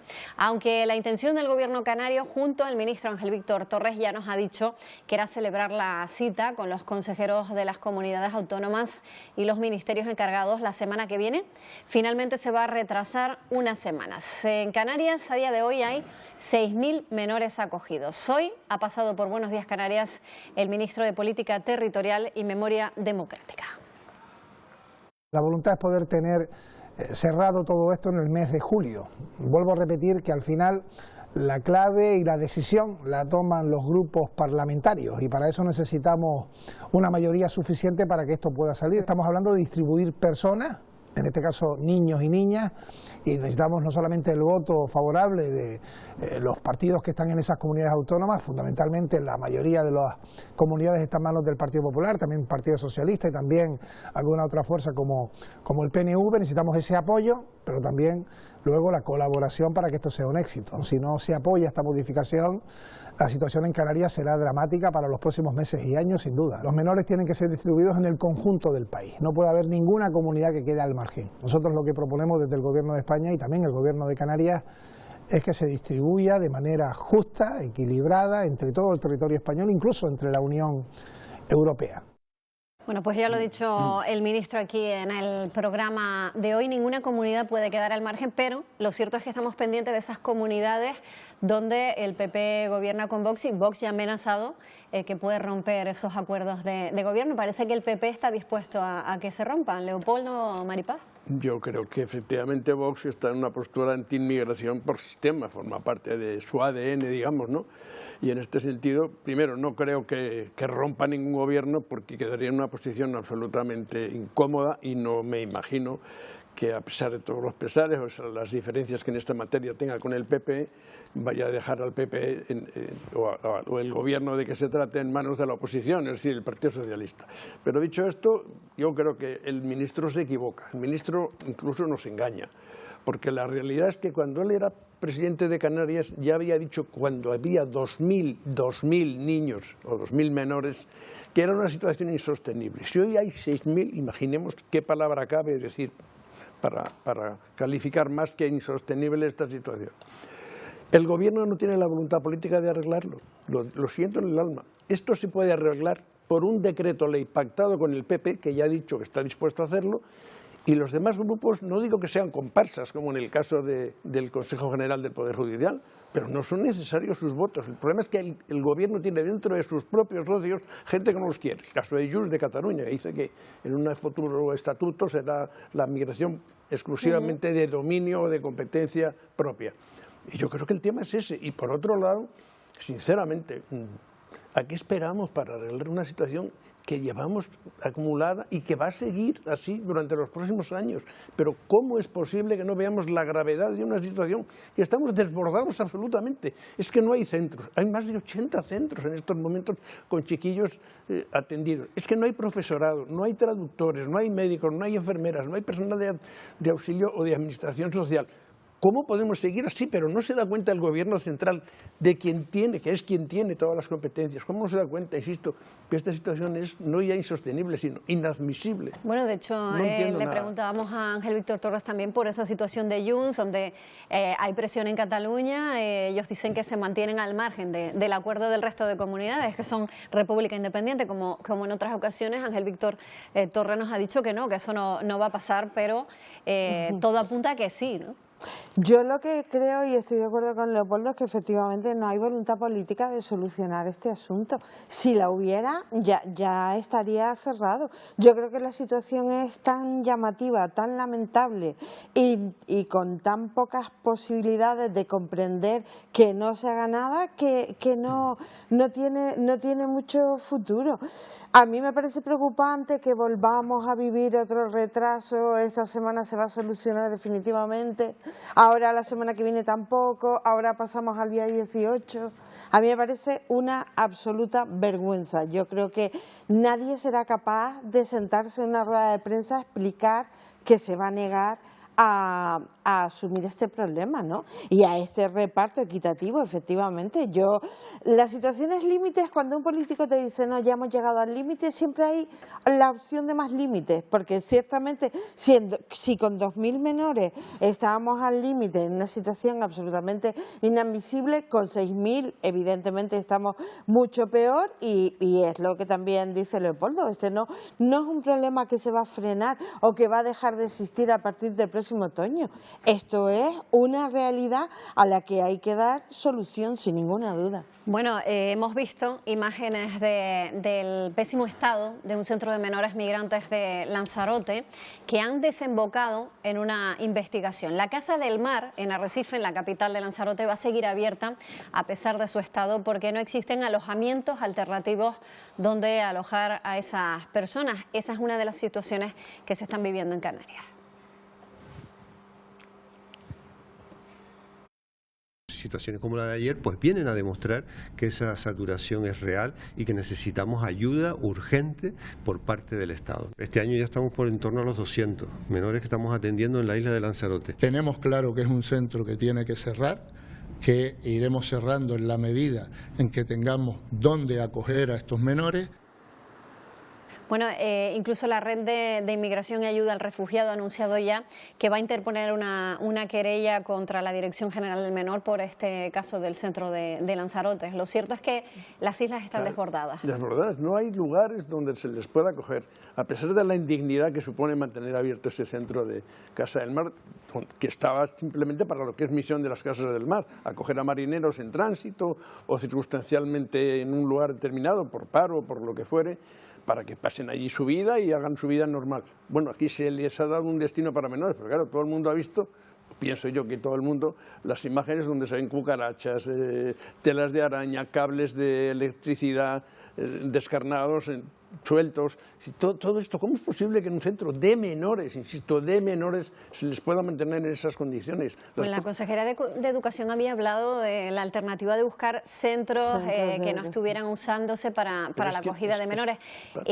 A pesar de que haya una conferencia sectorial, yo creo que no va a haber más remedio que buscar una alternativa para no ver esa imagen de Arguineguín con los menores y todos los migrantes a la intemperie y al sol, ¿no? Y además el ministro dijo, no podemos volver a permitirnos ver esa imagen, y yo creo que la vamos a volver a ver sin ninguna duda. O sea, y las alternativas que se están dando, bueno, eso lo del centro de Lanzarote, pero yo ni siquiera creo que sea el único. Evidentemente será el peor, ¿no? Porque, bueno, pues está en una situación mucho más precaria, pero es que hay menores en otros sitios que tampoco reúnen condiciones donde deben estar. Esto no es una, digamos que todo el mundo dice, no, bueno, pero mejor esto que nada. Pues no es real. O sea, algunas veces sería mucho mejor trabajar 48 horas seguidas, pero conseguir que haya una alternativa de verdad para alojar a esos menores. Y no vale el argumento de no, bueno, pero es que no tenemos otra cosa. Ya sabemos que estamos completamente saturados y que esta es una situación que no podemos permitir que siga mucho tiempo. Pero vamos, a mí no me parece ni mucho menos lo más alarmante de lo que está pasando. Aquí, en esta negociación donde las comunidades autónomas ponen también exigencias como tener una ficha financiera, evidentemente, para acoger a menores, cuando Canarias está en la situación en la que está y en las condiciones en las que estamos viendo los centros, la financiación debería ser mejor, debería aumentarse en aquellas comunidades como la nuestra. Claro, porque la financiación está viniendo sobre la marcha, es decir, el gobierno del Estado no tiene fijada una pauta concreta, es decir, tantos millones para el presupuesto de este año, o hemos prorrogado el del anterior y por lo tanto seguimos contando con X millones. No, según se va produciendo las necesidades, así va liberando el dinero. Es que es incomprensible, es más, lo libra con retraso, con lo cual el gobierno de Canarias está haciendo frente a una situación que es, repito, inclusiva, exclusiva, única del gobierno del Estado. Canarias no tiene ninguna responsabilidad en la emigración de menores, simplemente atenderlos bajo el punto de vista sociosanitario. Es más, me asombra que el gobierno de Canarias no haya dado un ultimátum al del Estado diciendo o ustedes arreglan esto o yo renuncio a estas competencias, si es jurídicamente posible, que creo que sí, porque lo han hecho otras comunidades.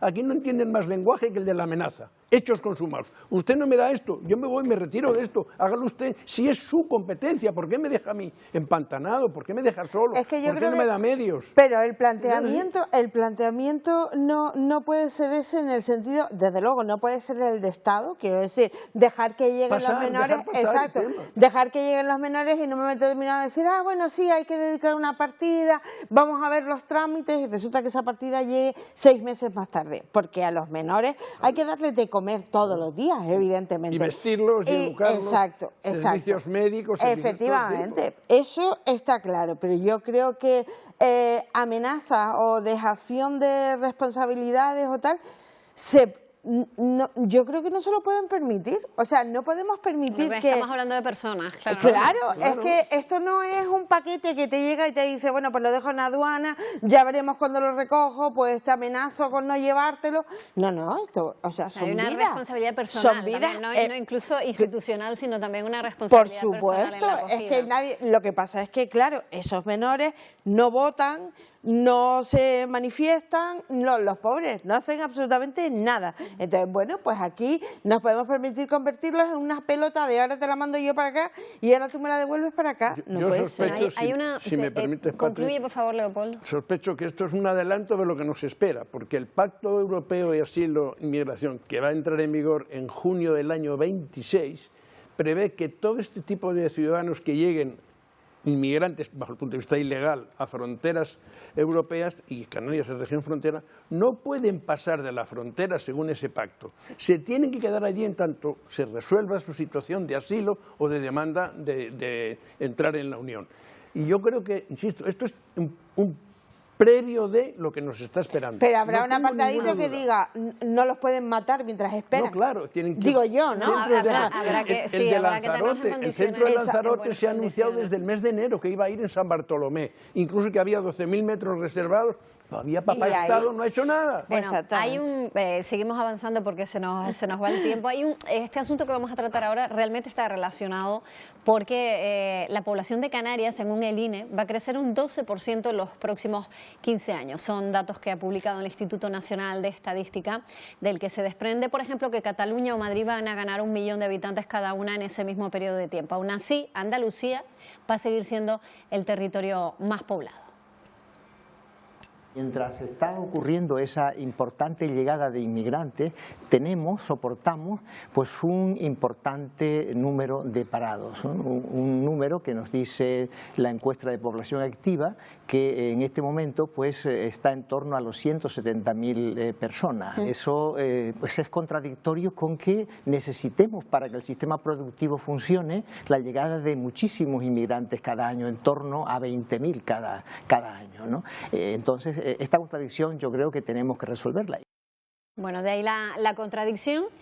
Hay personas migrantes que quieren trabajar, que no tienen la situación legal para poder hacerlo, y al mismo tiempo crece la población y no podemos acoger a tanta gente. Entonces, aquí hay una conversación, un diálogo de besugos, ¿no? Se produce. Es un batiburrillo porque ya sabemos que la población está creciendo en Canarias por muchas razones, entre otras y principalmente porque el buen clima, el ambiente, la seguridad, los servicios que se prestan a los ciudadanos son un polo de atracción fundamental. Y no solo vienen ya ciudadanos comunitarios, sino que hay extranjeros de fuera de la Unión, aparte de los propios migrantes ilegales o irregulares. Y bueno, las proyecciones, tú lo has dicho, son de que esto aumente en 200 y pico mil hasta el año 39. A mí me parece que es una cifra extraordinariamente importante, pero que va a generar, a pesar de todos los pesares, nuevas actividades económicas. Si a eso se une el envejecimiento poblacional y la necesidad de atender a una población mayor, de mayor edad, que requiere pues, servicios, atenciones, más a prestarse al servicio en el propio domicilio, si no hay residencias, que no las hay, y eso también es otro grave precedente. Yo creo que todo esto parece que nos vaya a ver muy pronto. Generará un movimiento económico importante, nuevas profesiones, etcétera. Es decir, el que vengan más inmigrantes no quiere decir que haya más problemas. Adán Martín decía, y me gusta recordarlo de vez en cuando, que Canarias se tiene que olvidar de construir en horizontal, la casita adosada, el terreno, tal. Arriba, tenemos que empezar a construir como en Singapur, como en Hong Kong. Son zonas, digamos, enormemente expansivas y donde la población se ha asentado sobre la base de edificios verticales. Imaginemos Singapur, 5,5 millones de habitantes. Es una isla un poquito más pequeña que La Palma. ¿Dónde vivirían? 5 millones. Si no se crece hacia arriba, ¿dónde vamos a crecer? Hombre, que eso genera más problemas de tráfico, de circunvalaciones, de carreteras, de ferrocarril. Todo eso sí, pero bien ordenado, previendo lo que hay que hacer, porque aquí estamos mirando para el cielo, pero no tomamos medidas. Todo eso hay que afrontarlo con serenidad, pero porque es posible y no va a pasar nada. Ya nos estamos enfrentando a muchos problemas con la vivienda, con el transporte, ¿no? Efectivamente, con un territorio que es finito, que además tenemos que conservar sus atractivos fundamentales para que sigamos... El 40% está protegido, largo. Vale, no pues se puede entonces, construir ni hacer nada. Por eso te digo, Limitado. pero a mí confiar en la planificación de futuro, Leopoldo, viendo lo que ha sido la historia hasta este momento, no parece una opción. Porque sigamos haciéndolo mal. No, pero yo las creo que islas sí son, las mayores sobre todo, son un nacimiento, es decir, Nagasaki, otra allá, un pozo negro. No puede ser, hay que ordenar, el urbanismo hay que ordenarlo. Ya. A lo que me refiero es que si no hemos sido capaces hasta ahora y si digamos la mayoría de los problemas que tenemos es por un crecimiento bastante desordenado y bastante poco planificado. ¿No tienes confianza en que ahora de vamos, repente es que no tengo ordenación? Ninguna. ¿Tú crees que a partir de ahora alguien se va a poner las pilas? Tenemos que ponernos las pilas porque esto no puede seguir así. Bueno, pues ojalá. Hay que afrontar una inevitable realidad. Vamos a crecer poblacionalmente, turísticamente, incluso es muy difícil limitar el número de gente. ¿Cómo la limitas? Tiramos los hoteles que están construidos, no fabricamos ninguno nuevo cuando queden obsoletos los actuales. Es decir, eso es muy difícil. Yo no conozco ningún lugar. Yo no veo el principal problema en el turismo, me refiero. Los turistas que vienen una semana y se van, yo creo que en las islas está recibiendo mucha población de fuera que se quiere quedar, a vivir, que se quiera sentar aquí. Efectivamente, que quiere venir aquí. Más liquidez para poder y que además de hecho la vamos a necesitar, porque ¿quién va a cuidar lo que tú decías? ¿Quién va a cuidar de las personas mayores del futuro? De un gran número de personas mayores. Desde luego, los canarios no parecemos ser es verdad que los las islas candidatos. Tienen, las mayores, por lo menos, una capacidad de carga aparentemente limitada, pero por eso digo, si tú vas a aumentar esa capacidad de carga, vas a traer más gente, tienes que pensar que vas a tener que ofrecer más servicios, mejores comunicaciones. Sin ninguna duda. Vamos, que la clave está en la organización, en Entonces, el orden. ¿cómo no vas a planificarlo? ¿Cómo no vas a hacer algo? El PIOT, que lo planificó Adam Martín hace 20 y tantos años, está muerto de risa, no se ha aplicado en realidad. En el sur de Tenerife, por ejemplo, en Cabo Blanco, iba a haber una ciudad nueva. ¿Se ha hecho algo? No, pues sigue creciendo la población. Eso me parece que es una pista muy importante para que sepas que probablemente... Vamos a cambiar de asunto, pero dejamos la pista sobre la mesa a ver si alguien se digna a recogerla y se le enciende la bombilla y empieza a actuar. A planificar. Bueno, esta es una muy mala noticia. Ha sido un fin de semana trágico en España con el asesinato machista de 4 mujeres y 2 menores de edad. Los 6 crímenes ocurrieron en menos de 24 horas en las provincias de Granada, Málaga y Cuenca. Un día terrible.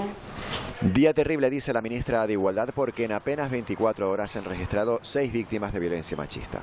El primero de los crímenes se produjo durante la noche del pasado viernes en Fuengirola. La víctima era una mujer de 76 años y la investigación indica que falleció estrangulada. El acusado es un hombre de 75. Más firme rechazo a sucesos de este tipo y nuestra unión en torno a la lucha contra la violencia de género. Los vecinos de esta ciudad de la provincia de Málaga han guardado un minuto de silencio. Minuto como el que se ha guardado en Granada, en este municipio de apenas 2.000 habitantes. A las 6 de la mañana del sábado, un hombre de 34 años entró en la casa de su expareja armado con una escopeta.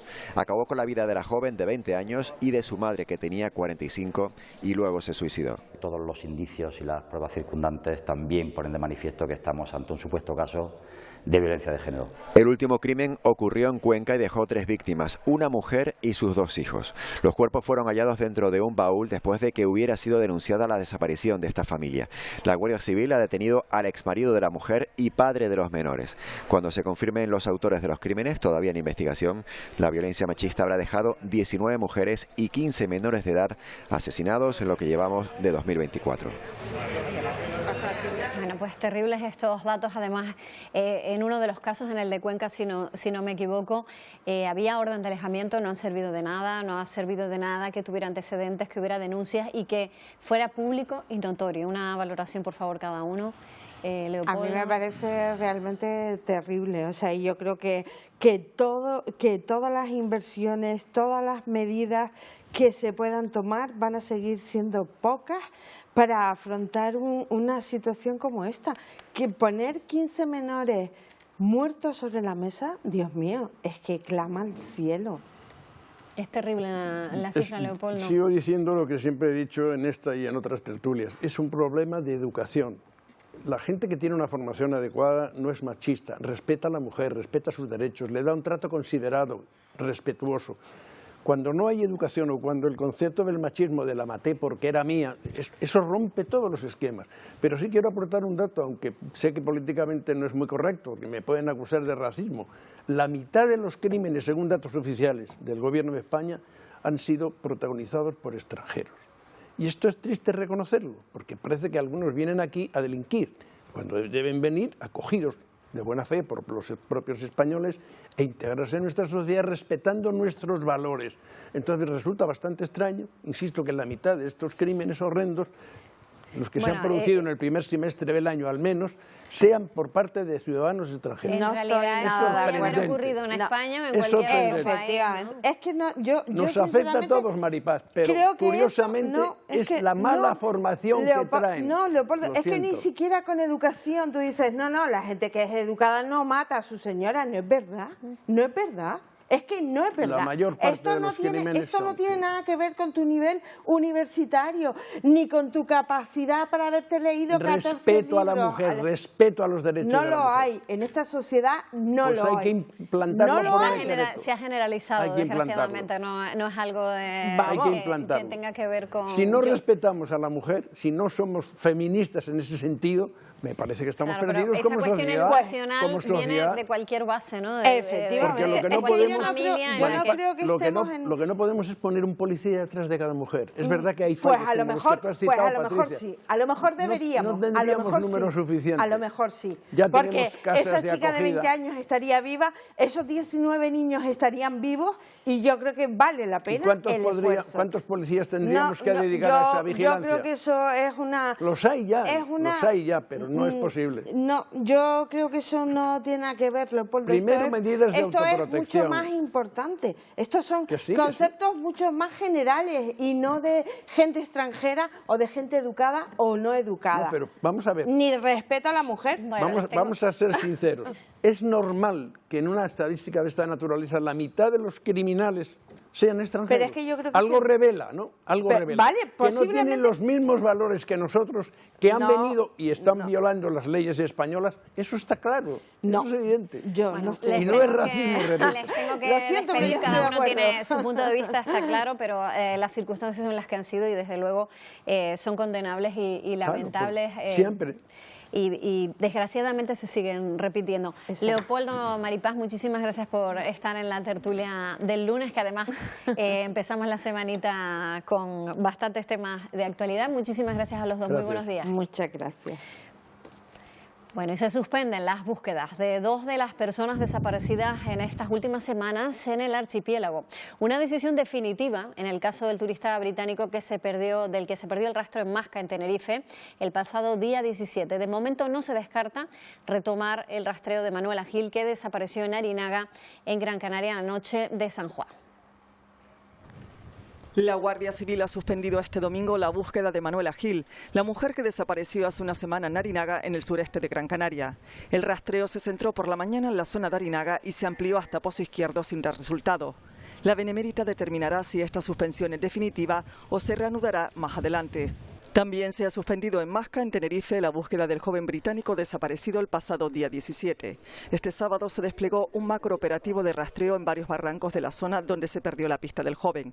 Sin embargo, las labores fueron infructuosas. Por otro lado, este sábado se activaba también esta alerta. Desaparecía en Las Palmas de Gran Canaria una persona vulnerable de 39 años. Se trata de Carlos Andrés Fuentes.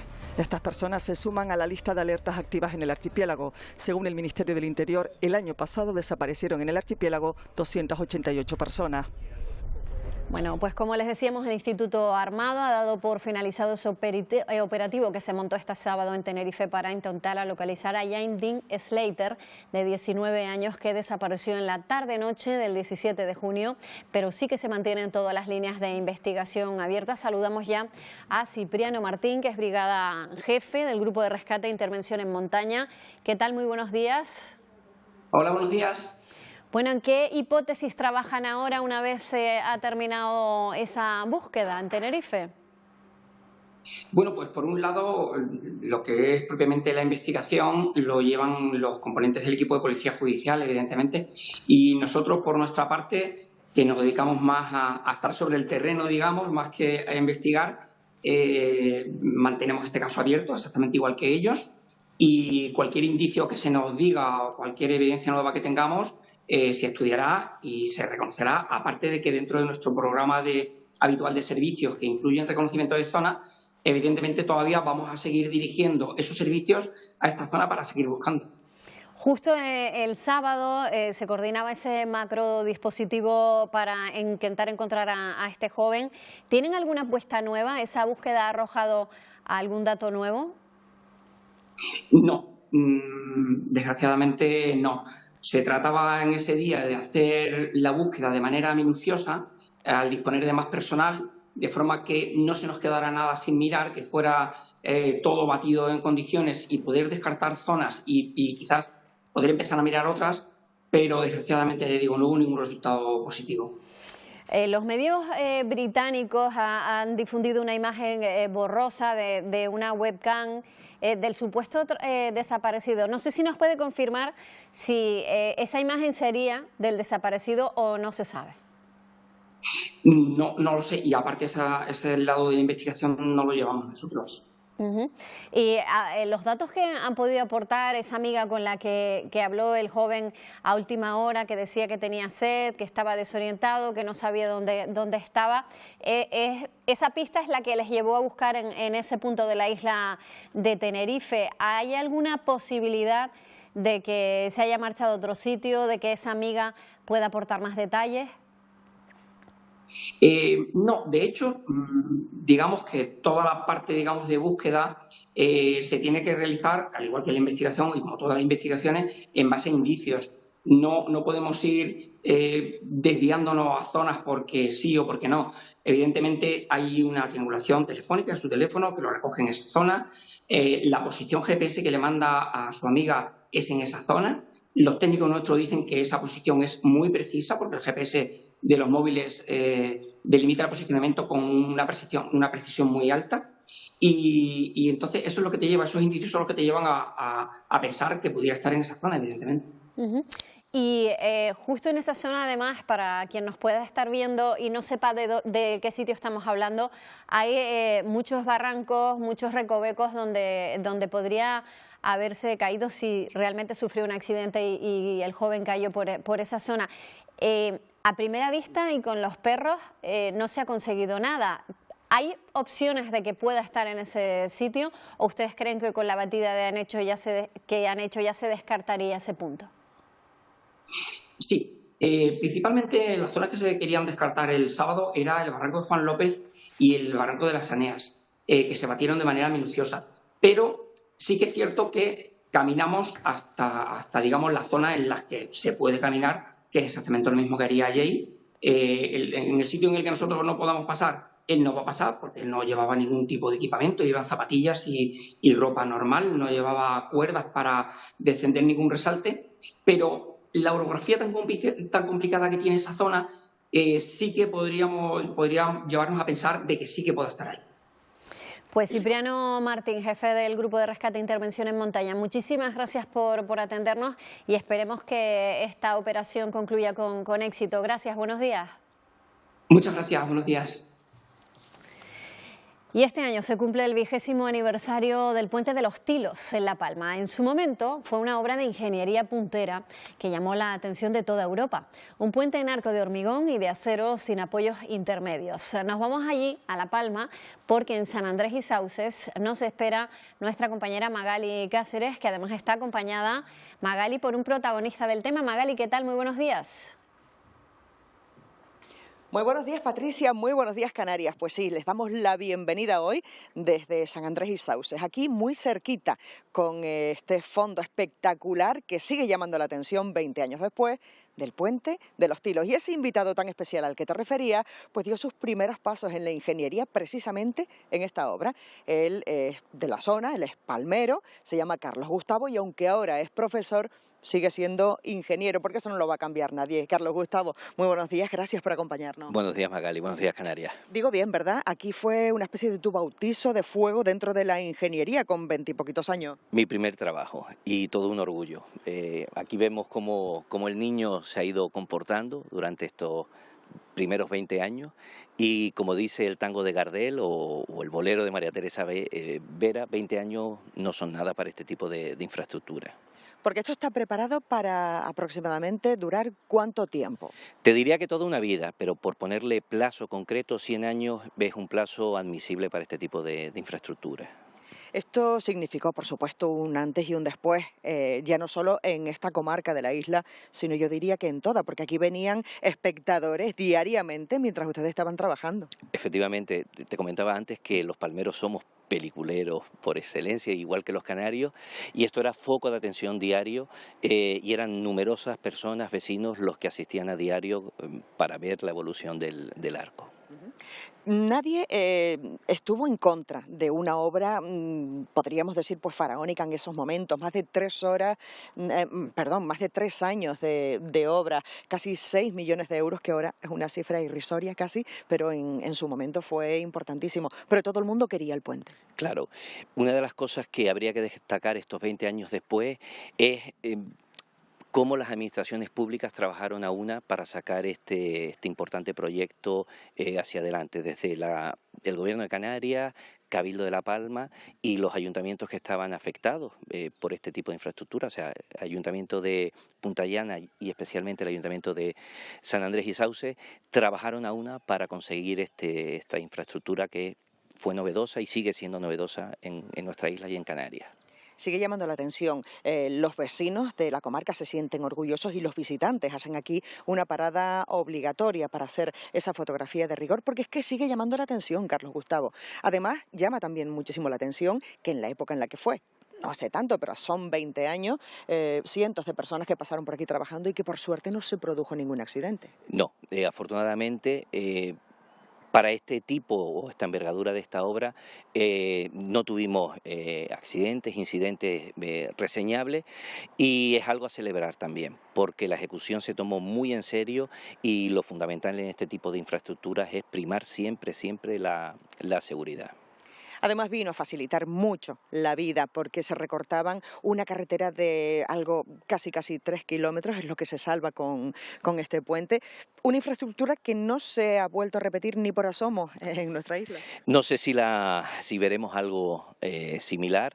Pero realmente sí que vino a cortar la distancia de la carretera de la hoy LP 105 de acceso a Los Tilos, pues recortamos cerca de 3 kilómetros de vía y hemos conseguido sobre todo acercar tanto rodado como peatonalmente el barrio de Las Lomadas a Los Sauces.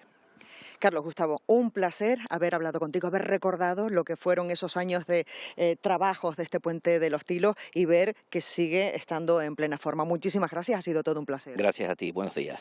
A nosotros nos encanta contarle este tipo de cosas, recordar en junio de 2004, pues por ahí, por esa fecha fue cuando se culminó, se cerró totalmente ese arco. Después vinieron unas diferentes pruebas que creo que han visto ustedes ahí en imágenes, una prueba de carga que nunca se había visto tampoco en la isla de La Palma hasta entonces y creo que tampoco se ha vuelto a hacer con más de 30 camiones cargados. Y bueno, todas esas peculiaridades que le hemos contado hoy sobre el puente de Los Tilos. Pero si no lo han visto, no dejen pasar la oportunidad, intenten verlo porque merece la pena. Bueno, pues Magali, recogemos tu invitación. Gracias, muy buenos días. Muy buenos días. En este punto nos vamos a publicidad y regresamos enseguida con más contenidos aquí en Buenos Días Canarias.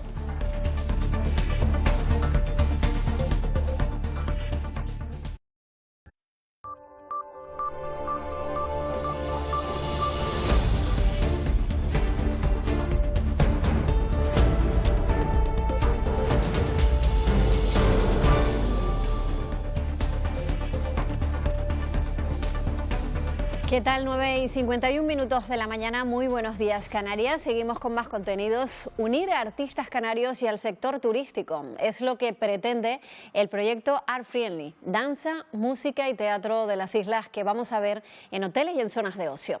Uno de esos lugares que va a acoger estos actos, María Herrera, está ahí donde te encuentras, en el Lago Martianes de Puerto de la Cruz. Muy buenos días. Sí, Patricia, buenos días. El municipio de Puerto de la Cruz acoge varios vídeos promocionales de este nuevo proyecto que lo que pretende, como dices, es unir el arte que se hace en las islas, que el viajero cultural busque ese arte, conocer qué se hace en el archipiélago, ese talento, para unirlo con el sector turístico y, por lo tanto, pues que tengan otra visión de lo que es el archipiélago. Un proyecto que ya ha hecho varios vídeos promocionales, pero que vamos a conocer con más detalle con Acerina Amador, que es la directora del proyecto Art Friendly. Buenos días. Buenos días. Bueno, buscando un impacto positivo del turismo y sobre todo relacionado con lo que se hace en el archipiélago, ¿no? Ese talento que abarca desde artes plásticas hasta la música, la danza, el teatro. Sí, la verdad es que para nosotras ha sido muy importante pensar en cómo podemos generar un impacto positivo y también dar visibilidad al sector artístico y cultural de Canarias. Tenemos una imagen pues donde podemos ver cómo se ha grabado uno de los vídeos que ha sido precisamente aquí en el Lago Martianes, un vídeo relacionado con la danza, ¿no? Sí, hemos creado un catálogo de oferta cultural que incluye danza, teatro, música y también talleres y experiencias para contribuir a esta cuestión del turismo restaurativo también. ¿Qué hay que hacer para inscribirse, para que este proyecto pues se dé a conocer? Porque los hoteles se tienen que interesar por él, ¿no? Sí, el 4 de julio tenemos un primer lanzamiento del proyecto con hoteleros, directivas, etcétera, donde van a poder conocer mejor pues toda la lógica que tiene y el certificado también que pueden obtener, que se llama Art Friendly, basado en su compromiso con realmente promocionar una cultura sostenible, igualitaria y con identidad cultural. Se puede ver además qué es lo que quieren exactamente, ¿no? Porque habrá negocios, hoteles que se interesen más por la danza, otros por el teatro, se puede elegir. Claro, por supuesto. Además, nosotras ofrecemos programación personalizada a los hoteles, es decir, que lo único que existe no es solamente lo que aparece en el catálogo, sino que luego hacemos estudios pormenorizados basados en la arquitectura, el tipo de cliente, etcétera, qué oferta cultural sería ideal para ellos. Importante también, Acerina, que los valores, sobre todo la igualdad, la sostenibilidad, es algo que se tiene muy en cuenta. Sí, efectivamente, el proyecto ha sido subvencionado por un programa llamado Sinapsis, que forma parte del Gobierno de Canarias y de los fondos Next Generation. Entonces, esto es importante porque ha dado un impulso potente a la posibilidad de poner esto en marcha. Pues muchas gracias a Acerina Amador, directora del proyecto Art Friendly, por atendernos. Muchas gracias, María. Bueno, mucha suerte. Gracias, igualmente. Bueno, pues nos quedamos, Patricia, invitando a todos esos negocios, sobre todo el sector turístico, que se interese por este proyecto, porque lo importante es dar a conocer ese talento que tenemos en el archipiélago, no solo la isla de Tenerife, sino que va a abarcar todas las islas canarias. Entonces, importante, un lugar como este, el Lago Martianes, un sitio, pues ese vídeo promocional, donde se van a hacer diferentes actos para unir arte y también turismo. Bueno, pues una propuesta curiosa. María, gracias, buenos días. Buenos días. Y del 5 al 20 de julio vuelve FIMUSITE. El Festival Internacional de Música de Cine de Tenerife cumple 18 años y lo celebra con una edición dedicada a los musicales y a sus adaptaciones en distintos espacios en La Laguna y en la capital tinerfeña. Su fundador y director está aquí con nosotros, es Diego Navarro. ¿Qué tal? Muy buenos días. Buenos días, Patricia. Bueno, y como siempre, éxito de venta de entradas, agotadas ya. ¿Alguna oportunidad queda para poder ir a alguna de las actuaciones de FIMUSITE? Sí, absolutamente, y además a las actividades paralelas que este año son abiertas al público, el cine de verano que arrancamos el próximo día 5 de julio, es tercer año que organizamos este cine verano en Santa Cruz, y después un concierto maravillosísimo, recomiendo a todo el mundo, musicales al aire libre, que tendrá lugar el próximo día 18 en la Plaza del Príncipe con la Banda Municipal de Santa Cruz, la más antigua de España, de hecho, en la que realizaremos también pues, un recorrido maravilloso por musicales legendarios, una oportunidad única de disfrutar del género. Al aire libre, ¿no? Además, ¿no? Que es una oportunidad muy interesante para quienes también se quieran iniciar de alguna manera, ¿no? En Filmusité, que no hayan tenido todavía la oportunidad de ir, para que vean cómo se disfrutan con ese aperitivo en la calle. Diego, además va a haber una gran fiesta de clausura en esta edición, ¿no? Tienen programada. Sí, bueno, A Million Dreams, 1.000.000 de sueños, concierto clausura de la 18 edición del festival. Va a ser un viaje maravilloso a través del género de las grandes adaptaciones, de los grandes musicales en la historia del cine, desde su origen, desde el origen mismo del género hasta la actualidad, con diversos estrenos mundiales, entre ellos el estreno mundial de The Greatest Showman, con arreglos escritos ex profeso para el festival. Va a ser la primera vez que se van a poder escuchar estas famosísimas canciones ya musical en vivo, en directo, para gran orquesta sinfónica y con un elenco de voces solistas, puro talento canario, y estamos emocionadísimos. Bueno, por ejemplo, para La La Land ya ha volado todo, ¿no? Todo para todos los conciertos, es decir, es el sold out de entradas agotadas semanas antes del comienzo de las producciones, y un hito en la historia del festival, con tantísima antelación. No se habían agotado nunca las entradas, y la verdad es que bueno, estamos emocionadísimos del apoyo del público. Bueno, van a estar, decíamos antes, en La Laguna y en Santa Cruz, en distintos espacios, no solamente en el Teatro Leal, sino en el Guimerá o en el Auditorio de Tenerife, así que va a haber una amplia programación. Pero queríamos hablar también de la incorporación de Diego Navarro a la Academia de las Ciencias y las Artes Cinematográficas de Hollywood, donde solo hay 4 españoles. Enhorabuena. Muchísimas gracias. Bueno, un poco emocionado. Hay 4 españoles compositores. Somos más los españoles en otras especialidades. Pero en esa especialidad habría 4 solamente. Sí. Entonces, pues nada, muy emocionado. Te podrás imaginar, ¿no? Un reconocimiento precioso de la academia a tantos años de trabajo, y un reconocimiento, un espaldarazo muy grande, ¿no? Bueno, ¿cómo sigue encontrando Filmusité, digamos, nichos para esas temáticas de cine, ¿no? Porque durante 18 años, ¿de qué no se ha oído Filmusité? ¿De qué no hemos escuchado? Pues se sabrá en las próximas ediciones. No nos puedes adelantar nada, pero bueno, todo el fruto que han ido sembrando y recogiendo a lo largo de estas ediciones, ¿cómo se forja un poco en la temática que va a arrancar en Filmusité en la siguiente temporada?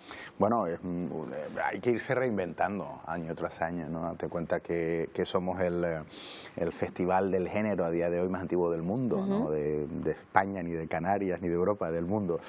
Con lo cual, bueno, pues ya por el festival han pasado grandísimos compañeros, muchísimos estrenos mundiales de diversas partituras importantísimas. Entonces, bueno, se trata de buscar temáticas originales, y sobre todo también incidiendo mucho en ese apartado de muestra de esta forma de arte, ¿no? ¿Sabes? De la importancia que tiene la música en cualquier obra audiovisual. Entonces, bueno, pues hay todavía, afortunadamente, muchas temáticas que nos han abordado, y muchos compañeros de enorme prestigio que quieren venir. Que quieren estar, claro, y que tienen que buscar la oportunidad. Sí. Además, hay también un acuerdo con otro festival, con Isla Calavera, ¿no? Correcto, hombre, claro, un festival hermano, al que apreciamos muchísimo desde su origen y apoyamos desde su origen, y bueno, pues este año hemos firmado un acuerdo maravilloso de colaboración, de promoción mutua, para generar sinergias que son las que tienen que existir, ¿no? Entre 2 eventos de esta envergadura, ¿no? Bueno, pues se nos va el tiempo, pero sí que me gustaría que recordaras, Diego, por qué hay que ir a Filmusité. Quien no haya ido nunca, y el que va, que es espectador fiel, que es la mayoría, pues ¿por qué siguen teniendo que participar en este festival de prestigio y tan antiguo además? Bueno, Pues porque es un referente internacional, es un referente mundial del género, es el evento de música para el cine más antiguo del mundo, es una de las principales marcas culturales de Canarias a día de hoy, y porque cada año pues hay gente del extranjero que coge 2 o 3 aviones para vivir la experiencia FIMUSITE. Por algo será, nosotros somos de aquí, lo tenemos al lado, es nuestro, disfrutémoslo. Es una suerte además tenerlo tan cerquita, 18 años ya, del 5 al 20 de julio. No se pierdan ustedes FIMUSITE, todavía queda alguna oportunidad, nos decía su director, por lo menos de esos festivales al aire libre, y esa oportunidad de sacar también el arte, el cine, la cultura y la música a otros espectadores que no hayan participado en FIMUSITE. Gracias por estar aquí, Diego, muy buenos días. Un placer, como siempre. Bueno, y nosotros nos vamos a marchar con la obra de la pintora austriaca Martha Jungwirth.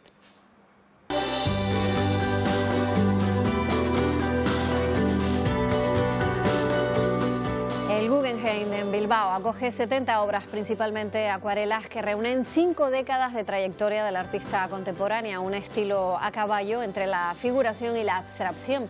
Con ella nos vamos a marchar hoy. Ya saben que les esperamos mañana a partir de las 8 menos cuarto para decirles, como siempre, buenos días Canarias. Hasta mañana.